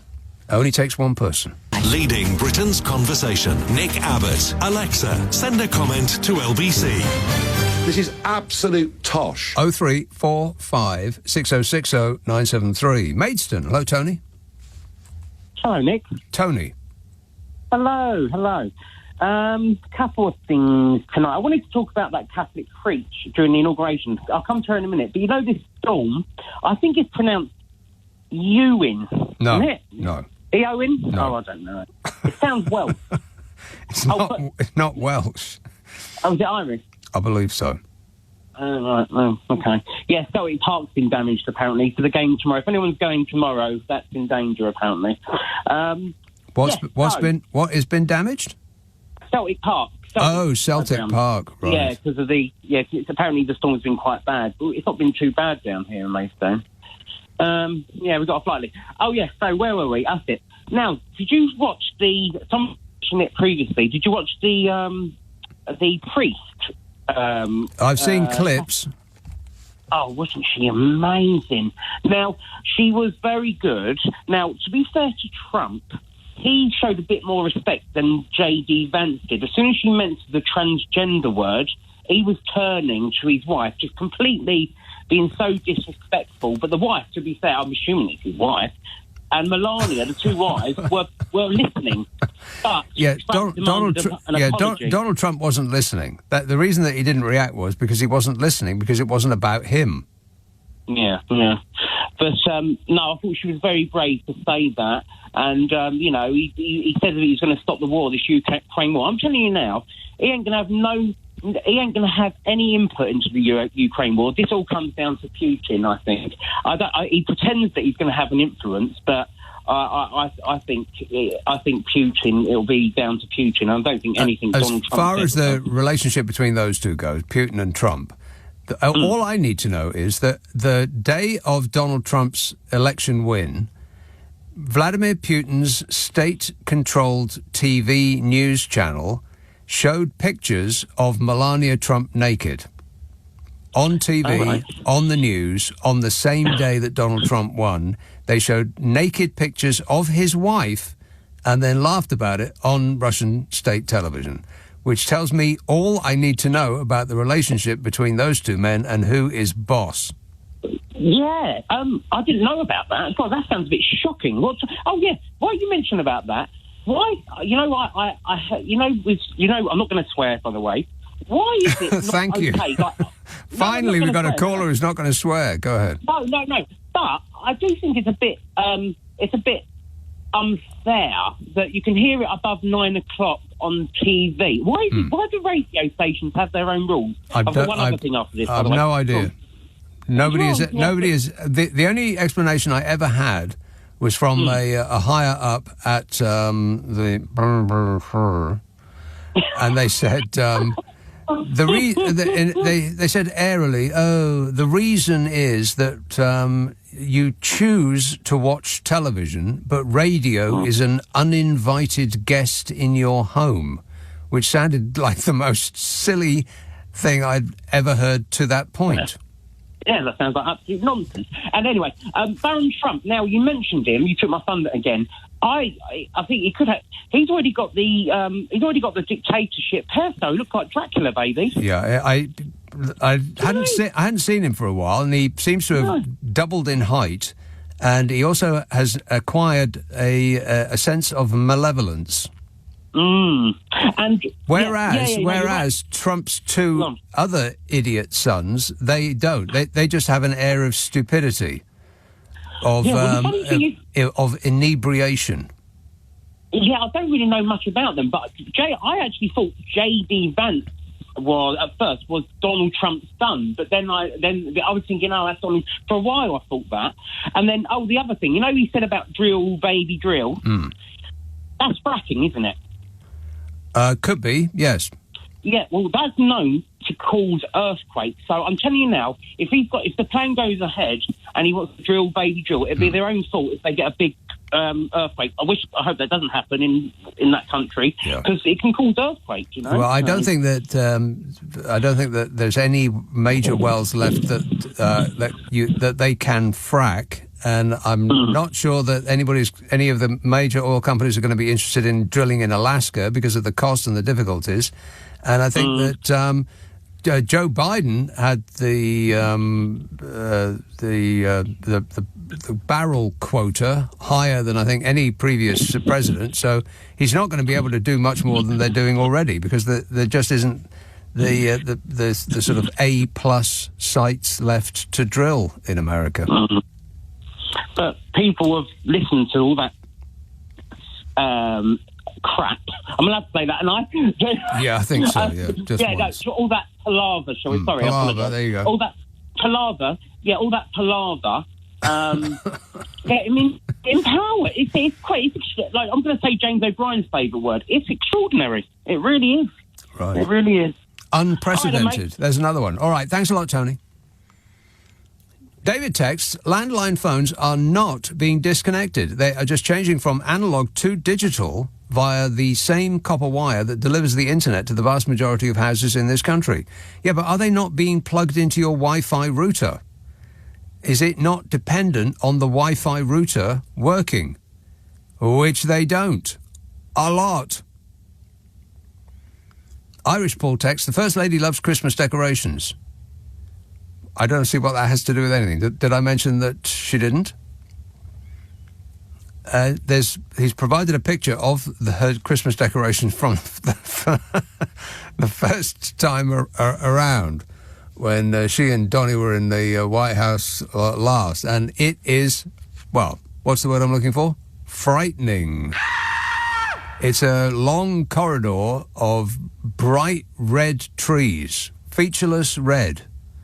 It looks like Christmas in the Shining Hotel. It looks like the portal to hell. And at the time, I think she said, who gives a bleep about Christmas? I think she said that. Because it was her duty as First Lady to decorate the White House. And so she just said, I don't know, just put some red trees in there, who cares? Who cares about Christmas? This text says, how are we in Canada supposed to text 84850 once Russian ships cut your undersea internet CA, then left the rest of the word off? Funny, no? No. A listener with material. Oh, no. Lindsay says, Brian Epstein. I didn't know there was a secret file on him. I think you meant Jeffrey. Did I say Brian? Yeah. Yeah, Donald Trump has released I don't think we know anything now that we didn't know before, do we? He's supposedly released the files on JFK and MLK and the rest of it. But he didn't release the files on Jeffrey Epstein, which I apparently misspoke as Brian Epstein. Not Brian, Jeffrey. Oliver says, why do you constantly insult Rees-Mogg? I haven't mentioned him.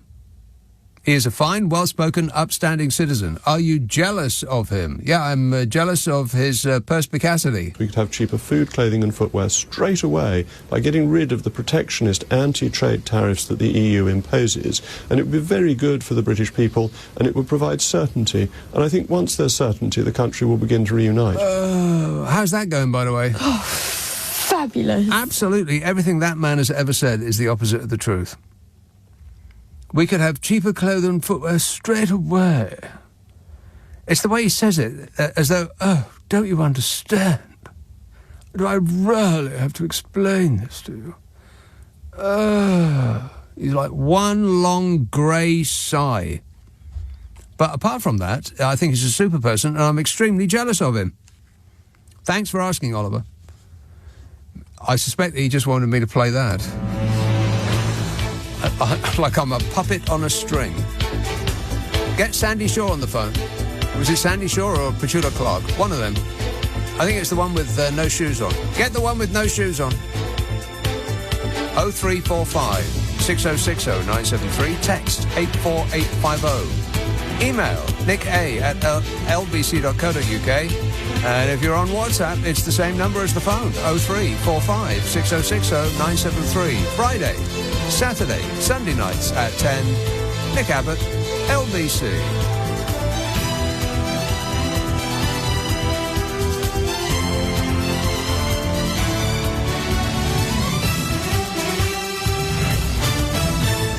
On your radio, on Global Player, and Play LBC. leading Britain's conversation. This is LBC.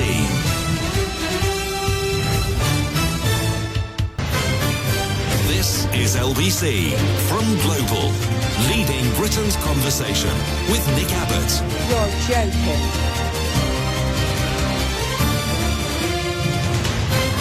Right, so what we doing? Given we're doing a radio show, but it does remind me that I do a podcast with Carol McGiffin. Yeah. Now, it is a problem-solving podcast.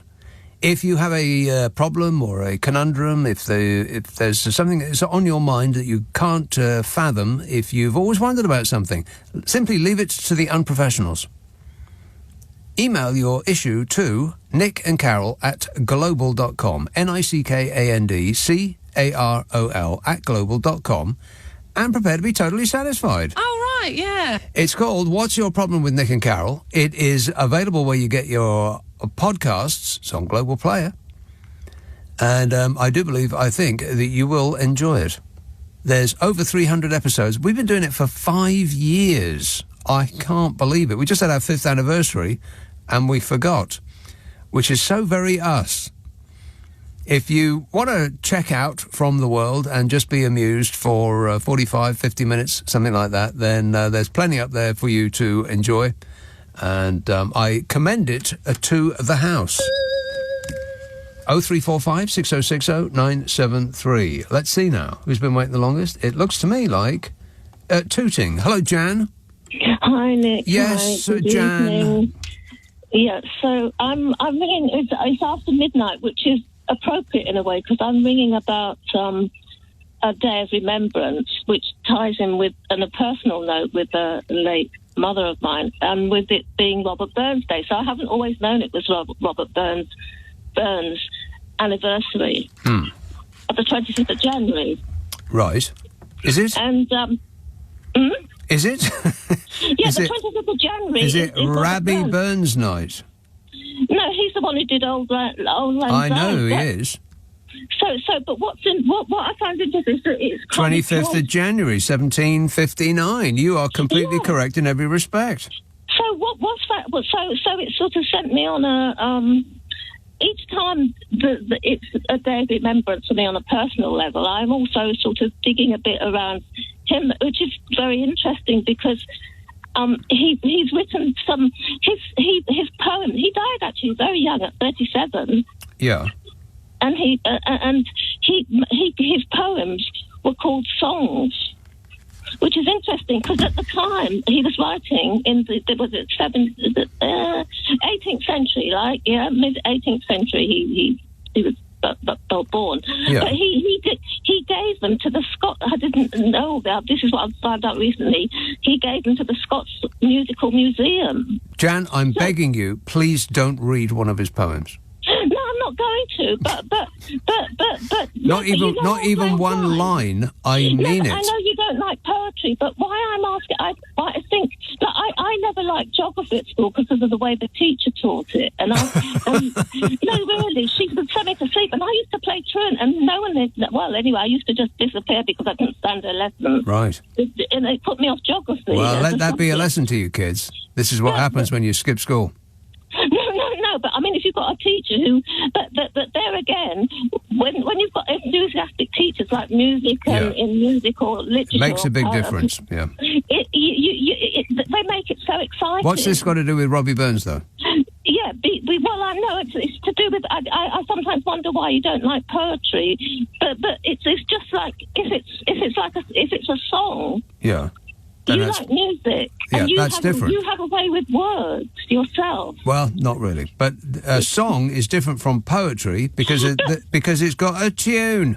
But that's it. No, they're very lyrical. The tune is the thing that makes the medicine go down. Nick. Go down.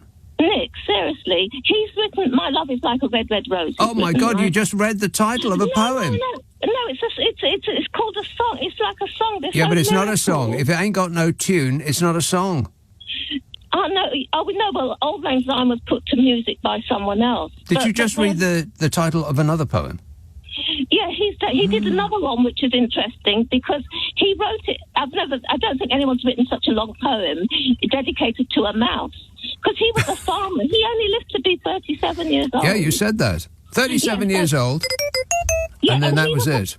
He was a farmer. His father had a farm, and he was. But why are you telling me all this? No, because I've never read a poem so dedicated to a mouse. To a mouse before, right? How does it go? He calls it. He was ploughing a field, and he ploughed up a mouse with its leg. Oh. And he calls it a beastie, a timorous beastie. Yeah, I think it was a wee timorous beastie. Oh, you've got it there. No, I haven't got it here. But that's about the only thing I can remember from Rabbi Burns. That and you've got to eat haggis, which is. Oh, okay, but it's just it's quite extraordinary that he's how, as I say, I've never read a poem. Yes, no. About a mouse. About a mouse before, yeah. You said a wee timorous beastie, yes. But some of them are hard hard to read, but I mean, we all know Old Lang Syne, don't we? And hard to hear, yeah. But what I wanted to say was that in his centenary, in the 19th century, what I thought was really interesting was that the poet and something really interesting incoming. No, there was how Ralph Emerson, who was a poet and philosopher of transcendentalism. I'll just briefly say what that is. Please don't. No, all right. No, but it's interesting because it's not really. All right. I'll just say what he said about. No, don't. He said, he was comparing it to the Declaration of Independence. This is America. This is in America, right. yeah? America. Mm-hmm. So I thought I'd bring this in because we're all talking there's about more? America. No, I'm sorry that we are sadly running out of time on this call, Jan. That is unfortunate.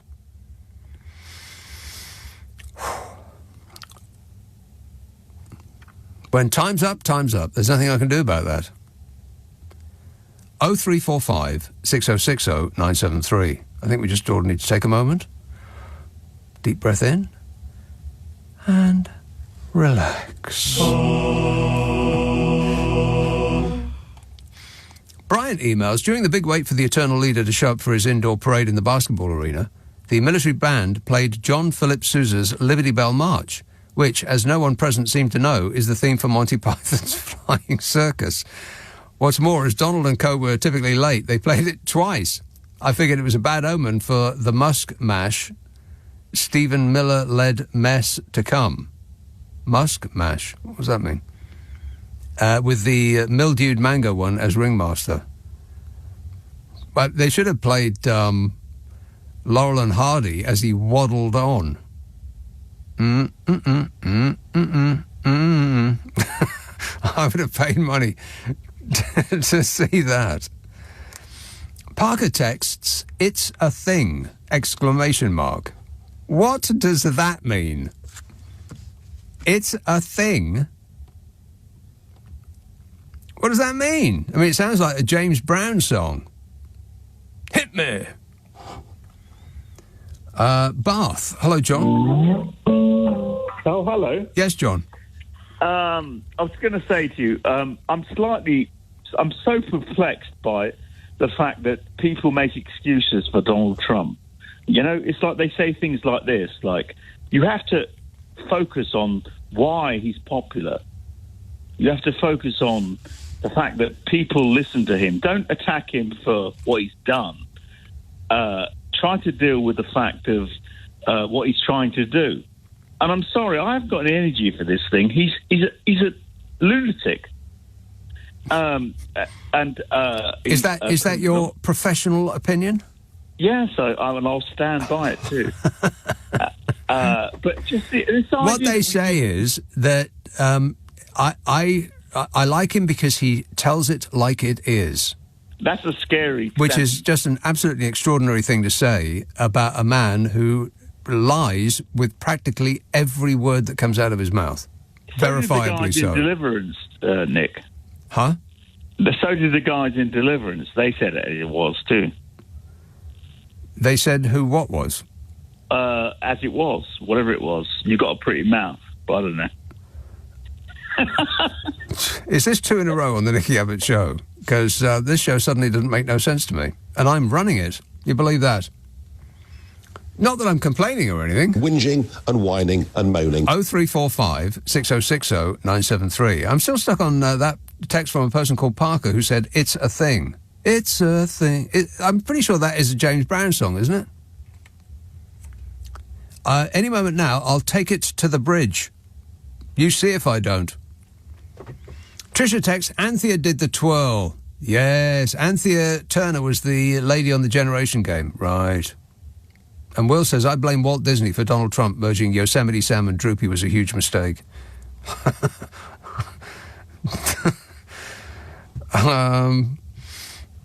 Al texts, it's all going a bit Dr. Strangelove when you're on about keeping hold of your precious bodily fluids. Yeah, that's right. Well, it's a lot of what's happened lately looks a bit like Dr. Strangelove. The uncontrollable salute among them. Let's have Derby. Simon. Evening, Nick. Simon. two or three things. Couple of three things, yeah. Yeah, first one, the guest list for the Rotunda. Did you see who made it in and who didn't? Yes, I did. So the floppy-haired blonde man made it in, didn't he, Boris? Yeah, how did he wangle that? Well, it's obvious, isn't it? Dual nationality, isn't it? Yeah, it's got nothing to do with it. Well, he's the only one who is.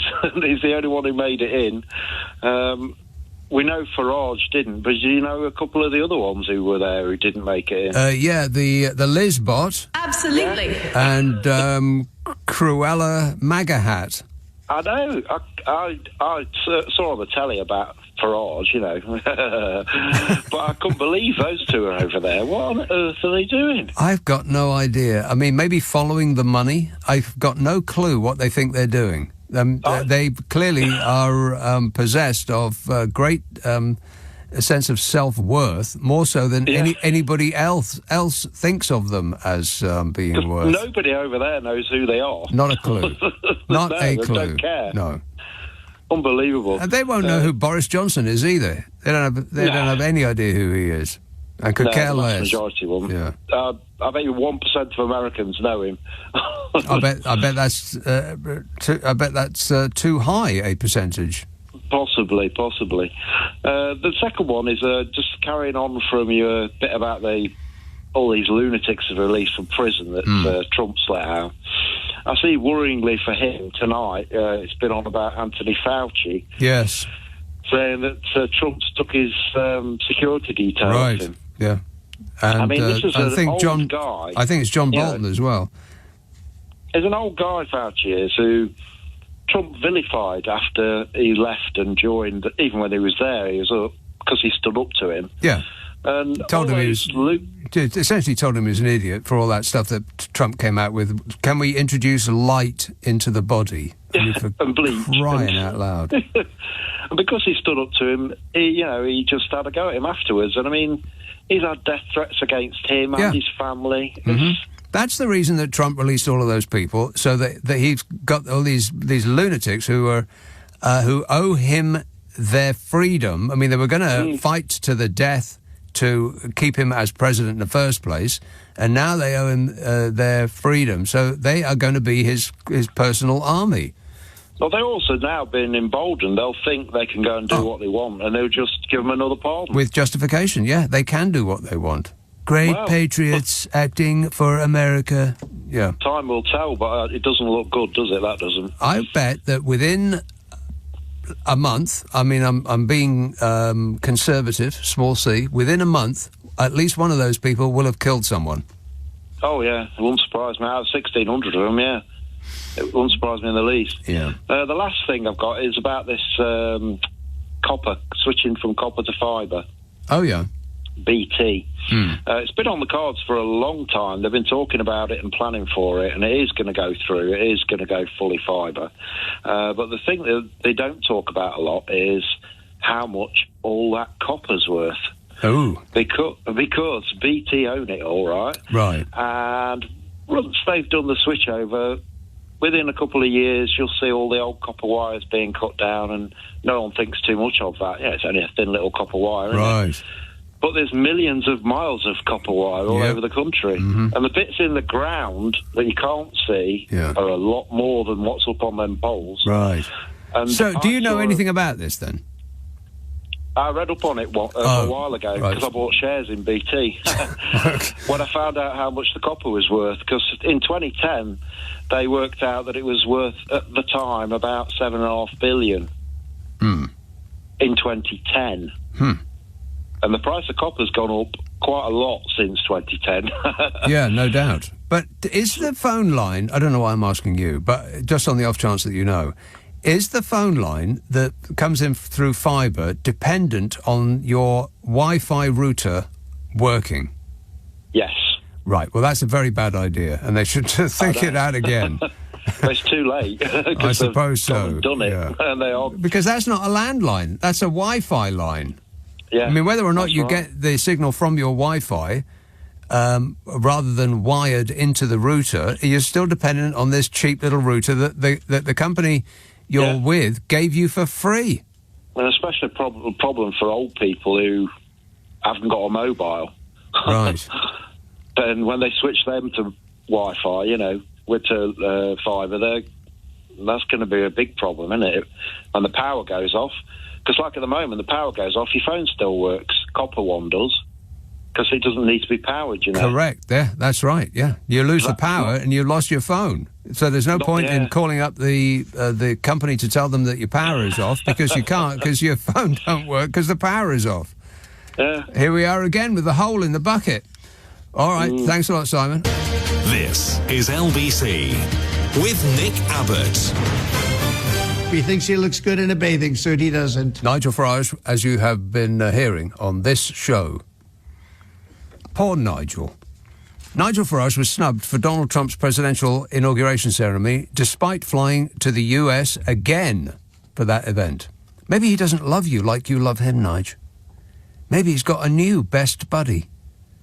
Maybe he doesn't think you're a fit and proper person to be in government. Nigel Farage is not fit and proper to be in government. The Reform UK leader has often bragged about his supposedly close relationship with the Screaming Mimi, and was quick to once again represent his Clacton constituency on the world stage by not going to Clacton and instead flying 3,000 miles away in the forlorn hope that he might get one of those smiley snaps next to the tangerine scream. Nigel Farage was asked if he was in the room for Trump's swearing-in ceremony, to which the Clacton MP replied, "No, I didn't make the cut, sadly." He added that he had a good seat.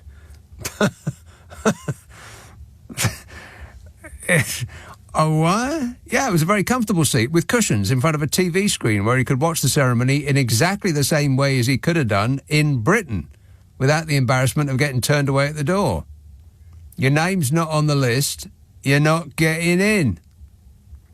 You can sit there in the corridor with those other British political luminaries who also didn't get in, like Cruella Bravman and the Liz bot. Absolutely. And one of those who did bag a seat in the rotunda was Bodger Johnson. Yeah. Where How did he manage that? But Farage denied claims that this meant that Bodger was closer to Donald Trump than him. Farage said he's an occasional friend of Donald Trump's. He supports Donald Trump when he's going up. He doesn't support Donald Trump when he's going down. And I've supported him consistently now for almost a decade. In other words... Thoughts and prayers, Nige. Thoughts and prayers.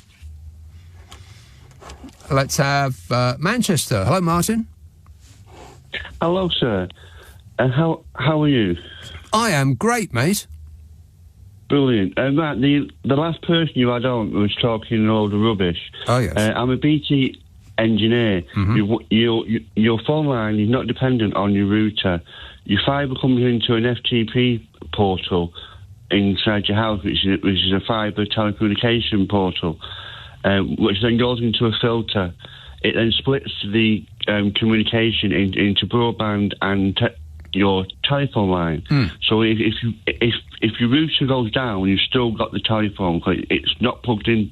Your telephone does not plug into your router. It plugs into the portal that the router plugs into. So they're both separate communications. Oh, so it's like that split filter thing that you have on an old phone line. It is exactly that. Now it's nothing to do with your router. Now I understand. Everything has been made clear. So what they're going to do with all that copper then? Well, what they're thinking of doing with the copper is getting rid of it all. Right. It's all going fibre, but eventually it's all going to go satellite. Right. Well, I know a bloke down the pub who'll take some of that copper off their hands, if that's any help. You want to pass that message on? Yeah. Okay. A cooperative customer. Appreciate it. Thank you. So there you are. You see, nothing to worry about, apart from everything. Graham says, was Trump's... I can't say that. Adrian emails, I've heard that the Don has a button he presses on his desk whenever he wants someone to bring him a drink of Coke. Oh, my God, he's so powerful, he doesn't have to fetch his own beverages. Yeah, that's true power, that is. Rue emails, I watched Blue Velvet for the first time this week. I'm shocked that you'd rather watch that than read a book. I grew quite bored. Not sure this Lynch stuff is for me. Blimey. Bored of Blue Velvet? Oath, I've never heard that before. Oath, appalled, frightened, discomforted, but bored. Not sure I'm believing that. Newcastle. Hello, Jed. Hi, Nick. How are you doing? Good, thanks. Going back to our favourite, our screaming Mimi. Are you talking to us on a fibre phone that is not plugged into your Wi-Fi? I'm on headphones, sorry. Headphones, yes. Is that not good for you? Well, it sounds like you're underwater. Oh, I'll try and do some frantic scrambling. If you just give us 1 second. Yes, a second's worth of frantic scrambling. Go ahead.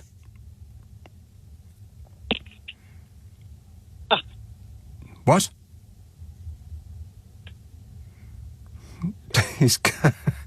He's hung up on himself. It's a dream come true. Oh, there he is. Just in time. Yes, Jed. Going back to Trump's inauguration speech before he declared this sent by God. Was all. If you remember, Melania stood there with that anti-Donald. The anti-Donald brim, yeah. Stood there with the Bible of Congress. You're supposed to bring your family Bible with you as well. Right. Trump's got a family Bible. Yeah. Just dutifully stood there with both of them. Swearing in the office, you're meant to place your hand on it. And he didn't go anywhere near it. Yeah, well, I think that the Bible was sending off some pretty strong energy. You couldn't actually touch it. I mean, even if they're indoors, I'm sure he'd be struck by lightning if he actually...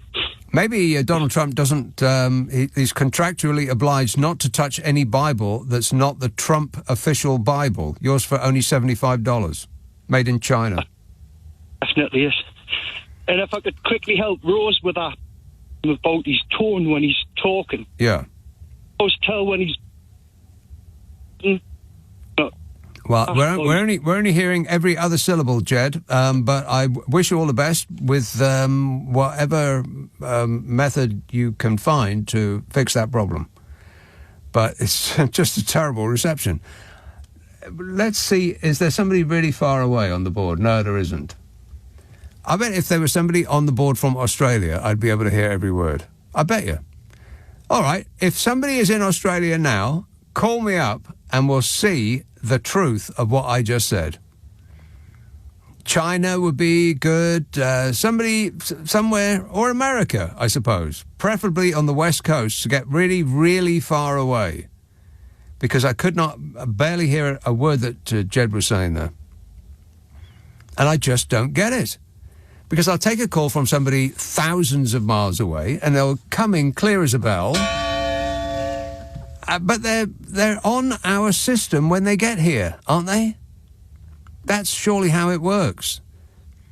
Don't ask me how it works, I've got no idea. But it doesn't just get beamed straight from space to your phone, does it? It has to go on the... it has to sort of piggyback onto the antenna, whatever they're called. So it's using our infrastructure when it gets here, their signal. And yet it's almost always perfect when they're calling from another country. But in this country, it's almost always abysmal. Why? Nothing works in this country. I'm not complaining or anything. Stop whining. But, it just doesn't. It's a fact.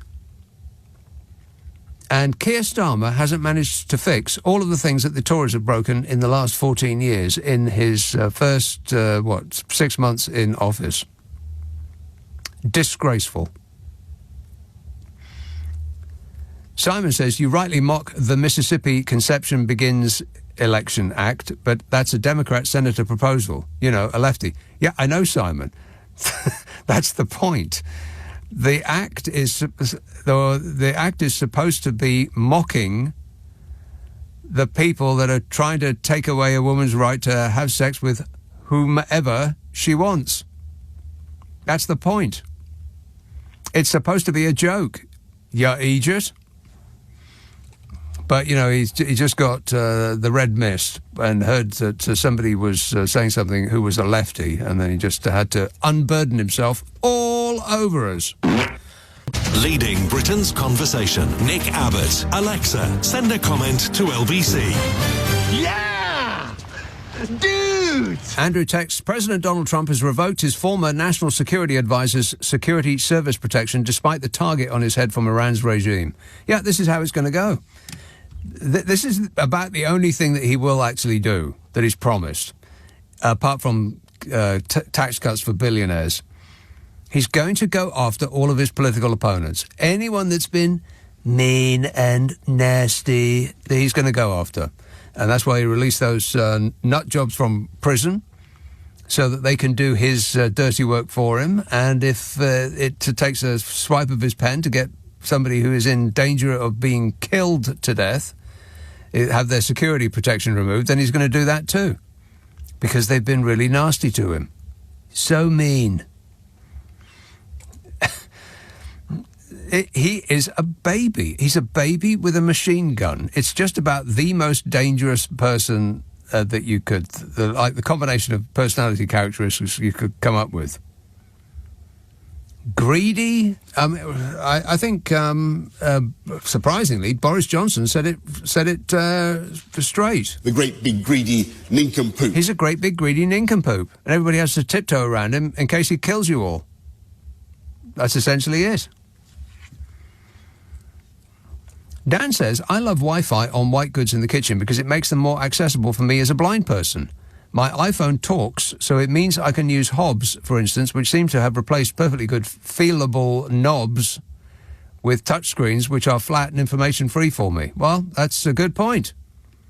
And it enabled me to say the phrase feelable knobs.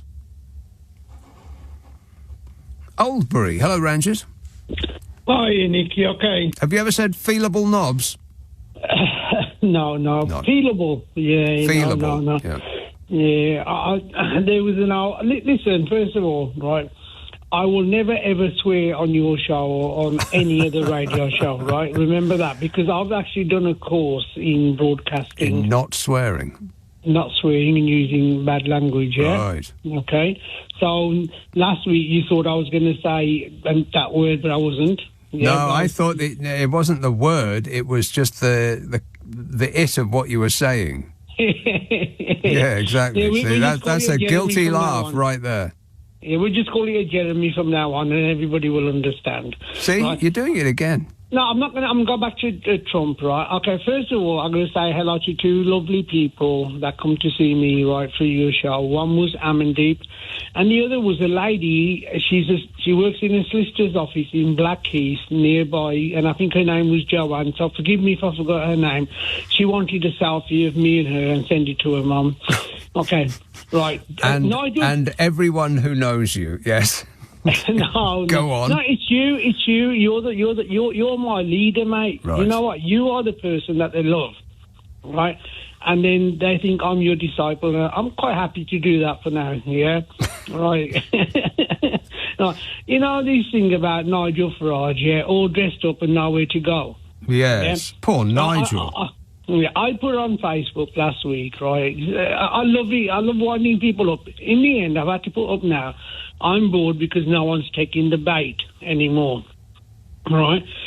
I said that Nigel Farage will not get in. And Corella Doberman, she never got in. That's what you're going to call her now. We forgot.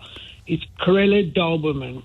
Right. The reason Boris Johnson got in, right, he's his long-lost son, right? And don't forget, he was born in New York, Boris Johnson, right? He may be the first person that was Prime Minister in England and maybe the next President of the USA. Yeah, no chance. No, don't forget, I used to watch Dallas, right, back in the day. Yeah, right? Who didn't? So who didn't know? That's what I mean. All these dinglings and everything, right, now, right, are going for Donald Trump. And I told you months ago that Donald Trump, when the big boys come out to play, like China, he will run into a rabbit hole. And he has run into a rabbit hole today. Oh, well, you know what? I'm not going to actually put tariffs on China for now. I wish I could do it in your accent, right, the way you do it. Right, in your, the way you mimic him. I can't do it. I'm going to start learning that, right? I'm not going to... He's chickened out. Forthcoming attractions. Yeah. Right? So he's bullying all the little people, like Canada's not a little people, Mexico, right? Right. He's Panama. Panama and all these people. When the big boys come out to play, Georgie Porgy, right, kissed the girls and made them cry. And that's what he is. Yeah, I bet he did. Yeah. And that's what he is. And I predicted this, and I've been saying this to you for months, right? And wait till he comes up against India next, yeah? And already, even the best Trump fans, yeah, are saying that the first breakup is going to be Elon Musk. Oh, totally. And I said, what, you reckon, by Easter? They went, no. I says, by summer? They went, no. Christmas is always a breakup. I reckon it'll be by June. Yeah, by June, I'd be surprised if they could live with each other for that period of time. Yeah. Yeah, I mean, and then the other thing, right? I asked a non-white person, I said, did you watch that salute that Elon Musk made? Yes, over and over again. He goes, he's been doing it for years. Me and you right now could come up with a code, right, to avoid censorship, right, which says, Ranjit, Nick, if you put your thumb down, that's our new Heil Hitler salute, right? Eventually, through Facebook, it'll get through to everybody that if you want to do a Heil Hitler salute, you put your thumb down, like towards, like the Romans used to do. I don't really know what we're talking about anymore. No. You know when Elon Musk made that salute twice? Yes. Yeah? To me, that was a Nazi salute. And how can anybody justify that he wasn't? Well, they've been bending themselves in pretzel knot shapes, trying to justify it, trying to tell us that we didn't see what we just saw. And I think that the person who got it absolutely right was James O'Brien. And he said, try doing it, if you're at work, try doing it at work now and see what the reaction is. Yeah. Which I think would shut everybody up. Don't do it, but if you're going to do it, you have to do it in the manner of Elon Musk, because there was it was vigorous and it was aggressive. So, it was aggressive. So just stand up right now. I want you to go to the window, throw the window open and say you're as mad as hell and you're not going to take it anymore, and then throw one of those salutes and see what happens. Go ahead. I double dare you. No, I heard James O'Brien going on that. He says go and do it on a train, go and do it anywhere like that, right? And see if you can find a convertible car, sit in the back seat and do that. You know what's more frightening, though, right? The dinglings are growing, and more of them are following. I mean, like Nigel Farage. I wish I've spoken to him on your radio station, right? Okay. And it was nearly as bad as the one, when he says, I got hit by a horse or something, right? Can you play that today before you go? No. I spoke to Nigel Farage. I said, look, listen. I said, Nigel, you know what? I said, I'm an educated person and I will show you a lot of respect, right? And I said, I don't want to insult you. He goes, well, that's fine. And I said, I'm not your number one fan, right? It was the day that, what's his name, that got sacked as a chancellor, Bromsgrove MP, right? I can't remember his name. It's just so Nigel Farage is there, right? Dressed up as the bride, right? And he doesn't even make the page boy, right? So how can he justify to the people in Clacton? Have we just swerved to America now? No, not to America. He went to America. He never got in, and I said he was going to. A second ago, we were having a conversation. Or you were reliving one between him and you on this station, and then in the next sentence we'd travelled 3,000 miles. I can't keep up. I know that's. See, the thing is, like when I've been waiting for a long time. Yeah, you have been waiting for a long time. Yeah, no, and then I've had a couple of beverages. Nothing serious. But what I'm saying is, he went up there, right, and he thought he was going to be the number one, and actually Boris pipped him to there. Yeah, right? I have no idea how Boris managed to get in there, but Farage went to America to try to make out like he was, Donald Trump's Bezzy, and they were going to get another one of those thumbs up grinning photographs together, and he got overlooked twice. Well, that's just comic gold, that is. Ranjit, got to go. Thanks for that. 0345 6060 973. I mean, if it had happened to somebody else, then I might not have been, so tickled. But as it was him...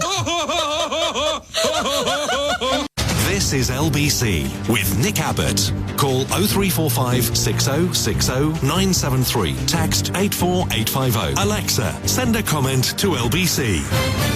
Come on, we're running late. We are running late. Let's move on to Windsor. Hello, Paul. Hello, how are you? Good, thanks. Yes, I'd just like to say with the BT lines, they're called digital voice. The new ones are called digital voice, and the old phones will not work without a router. That's a fact. Because I've got three routers, all from BT, and I had a massive row with them, but they will not work.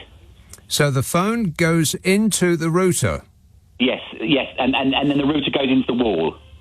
So that guy who said that he was a BT engineer was not telling the truth. Completely wrong. Yes. Well, he had me fooled. Because basically the old BT socket that comes in the house that's been there for years, the one. Yeah. Then you used to be able to plug your phone straight into it and it'd work. Right. But now they've changed to digital. It's called digital voice, and you've got to have a router plugged into the wall, and then the phone into the router. Otherwise, it will not work. So there's not, because the old phone line, you could plug your phone straight into the wall, or if you wanted the computer and a phone, you had to have a splitter, didn't you? That's right. Yeah. Right. Okay. So that's not what they're going to be giving. So the fibre plug now is not going to have a splitter, and then you plug the phone in one side of the splitter and your Wi-Fi in the other. The only thing that plugs into the wall is the Wi-Fi, and then your phone goes into the Wi-Fi. That's right. Yeah, you plug the wire into the wall and into the back of the router. Then the phone goes into the back of the router out to the telephone. Is that wise? God knows, because I had a power cut and I couldn't use the phone, so it's a nightmare. Yeah, I thought that was the whole point of having a landline, was that it survives a power cut. Yeah, so if you're an old granny and you can't have access to it and you've got no friends or anyone nearby, what are you going to do if you have a power cut? Die? I don't know. Yeah, but they will not work. Fact. Huh. And you know this because? Because I had a massive row with BT because they forced us over to digital voice. They changed it. I live in a block of flats, and they changed us over to digital voice automatically. Right. Then a route in the post, and I didn't know what to do. I didn't know. They just cut me off one day. I rang up, so I paid my bill and everything, and they said, "No, you've got to plug this thing into the mains." I wasn't near an AC outlet, so I run a wire to plug it into the mains, and then plug the router into the wall and the phone into the router. It's a pain in the ass. Excuse my language. Huh. Well, I am paying for a landline, but I don't know how to get one or what my number is. And I've been paying for one for ages, and I have got no idea how much it's costing me, but it's been bundled in with all the other stuff that I get that doesn't work very well. And do you have broadband in your house though? Yes. That goes. Do you pay monthly to broadband BT? Do you pay monthly to BT for your broadband? Not BT, but I do pay monthly a massive amount. Yes. For Wi-Fi that can barely reach out of the room that it's sitting in. Oh, that's a pain, because the BT routers are good. They've got strong Wi-Fi, because I can go down the ground floor and walk about 50 yards and it still work. Blimey. Well, yeah, you just... great. I mean, I can't hardly pick up anything. My house is sort of like... I've been sent back to caveman times. I can't get Wi-Fi outside of the tiny room that the Wi-Fi thing sits in. And it has to be in there because that's where the plug comes in the wall. Yes. And I can't get a phone signal. A mobile phone signal, you mean? Yeah. And is your house lead cladded or something? I don't live in a bunker or any of those things. I live in a perfectly ordinary place. And yet I get no signal of any kind whatsoever from anywhere. It's like I've been cut off from society. God, how bizarre. Yeah, it is. Maybe do you live in London? Maybe it's something I did. Perhaps I'm being punished. All right, thanks a lot, Paul. God, the misinformation that's clouding this show, I can't believe it. Me being a stickler for the facts and all. Jed says apparently Bing Crosby was meant to be Columbo but turned it down. Pfft, rubbish. Is that true? I don't know if anything's true anymore. I'll take your word for it, Jed, until proven otherwise. Let's see. Merseyside. Hello, Daniel. Hello there. How are you? Good, thanks. Well, I'll tell you what's true. Here's a term. When they're trying to blow your head off, you know it might be too late. But Trump didn't act that way. He went on to do greater things. He went on to fight. He went on to preach to his people, his followers. Preach? He went on... Absolutely. Preach? He went on... What, like a religious Absolutely. man? Well, preach in the sense that I have a message. I'm here to teach it. Right, because preach has religious overtones, doesn't it? Do you think of him as a religious man? I don't, but I haven't got a thesaurus to hand, so I will apologise for that. But yeah, but I would like you to don't say need a this. thesaurus to know what a religious man means. I mean, you may have misunderstood me. You may have misunderstood me. What I'm okay. trying to say, he's preaching to the masses. Have you heard that expression? Yeah, but what's he There are saying? people who find him valuable. Valuable? In what way? Yeah, I find him valuable. Go on. I'll tell you exactly how I find him valuable. He's a fighter. He tried to shoot him in the face. He ducked down. The bullets were whizzing over his head. No. He didn't duck down. God moved his head. That's where we are with that at the moment. You can tickle me all you want. I'm not. I think he's great. Daniel, he said himself, God saved me so that I can make America great again. Maybe he's right. Maybe he's right. Maybe he's wrong. Maybe he's wrong. The fact is, bullets were whizzing over his head. And he went on to do great things, win the presidential election, and now he's in power. What are you going to do when there's 50,000 of them saying change, change, fight, fight? Are you going to still mock them? 50,000 of who? Followers. He's only got 50,000 followers? Well, when there's 50,000 to be added to 50,000, say we're dealing with 100,000, how about then? I'm trying to tell you there's a lot of people who like him in the hundreds of thousands. I think 49 million voted for him. Well, then that just shows how shallow my faith is in him. But maybe I'm getting a bit religious. The reason I'm getting religious is this. Do people want peace on planet Earth? Do they want it now, or do they want it in future generations for their children's children or whatever? Because we have a chance every day to have world peace, and Trump symbolises that. What, the guy who said that he was going to take Greenland by force, that he was going to invade Panama and take the Panama Canal, that guy? It's a shame he's not on air now to defend himself. I think he had a tactic whereby he positions American military forces around the world, and that's his tactic. And if it means moving into places, new endeavours, then that's what he'll do. Yeah, but he didn't place those American troops around the world. They were there already. Absolutely, which is a beautiful thing. America's got an absolutely incredible army. Define incredible? Have you ever witnessed the power of the AC-130 or the A-10 Warthog? Power of a warthog? No, I haven't, Daniel. And, I'm trying to have a conversation with you, but seriously, what's the point? It's like having a conversation with one of those bot accounts on Twitter that have got 4 followers and an official blue tick. Thank you, Daniel. You have delighted us enough. Brighton. Hello, John. Hello there, Nick. Yes, about Trump and the phone lines, because you haven't got the full story about this phone line thing. But anyway, about Trump, it's a gift for you that he's back in, because he's great material, isn't it? Are you happy that he's back? No, of course not. He must be. He's like continuous source of material. Well, yeah, if it was funny and if people weren't being affected by it, then yeah, I suppose so. But I've done this I've done him for 4 years already. I've got to do it again for at least another 4. But do you not think he's going to fade into the background now? Because it's like listening to World of Crazy. Oh, it's Trump ranting on in the background, and you think, oh, it's not Trump again with his... Because all these executive order nonsense, they're not really that effective, are they? I don't think. Well, they have limited powers, but they can be effective just enough to ruin people's lives. Yeah. For a headline. Or, all right. Well, anyways, he's loving it with all these these mass signings. But yeah, but about the phone... I mean, the thing about the phone call quality, I think the problem with the phone calls, I think, when you have problems, is that the problem is when the calls go through the air and they lose the signal and they break up. Yes. So I think the mobile calls in the UK, and although they're digital in their own way, they're not lossless.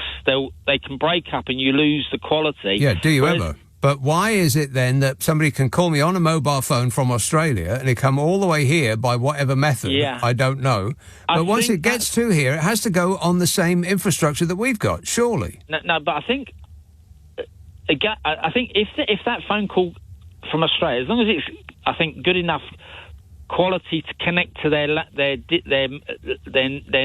landline network where it gets transmitted across the earth, it will go completely digital, whether it's by satellite or internet or whatever, and so it will keep its quality all the way to here. No, everybody using a mobile phone surely has the signal is digital. It's not analog.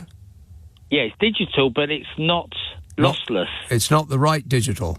No, it's not. It's not fully lossless. But forget about that anyway. But also about this. Forget about it. I didn't. The digital switchover.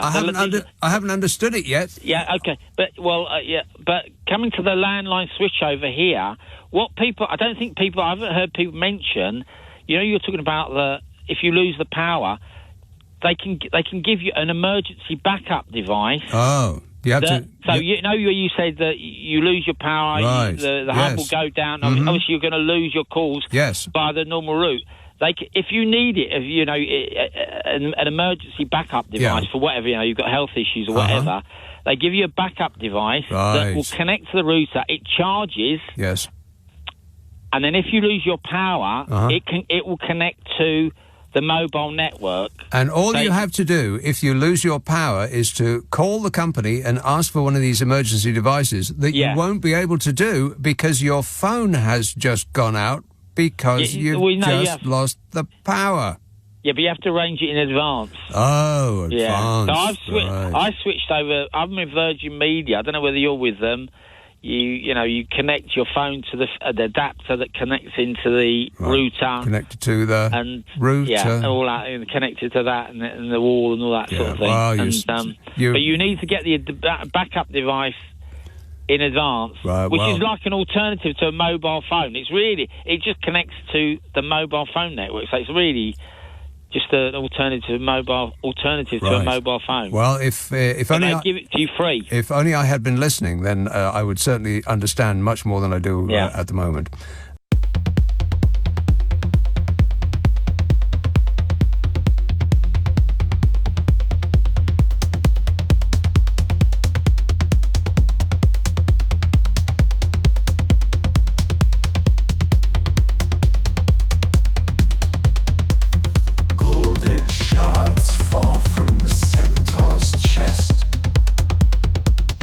Fragments soul, a melody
But thanks for the good effort there, John. Thanks for the good effort there, John. Thanks for the good effort there, John. Thanks for the good effort there, John. Thanks for the good effort there, John. Thanks for the good effort there, John. Thanks for the good effort there, John. Thanks for the good effort there, John. Thanks for the good effort there, John. Thanks for the good effort there, John. Thanks for the good effort there, John. Thanks for the good effort there, John. Thanks for the good effort there, John. Thanks for the good effort there, John. Thanks for the good effort there, John.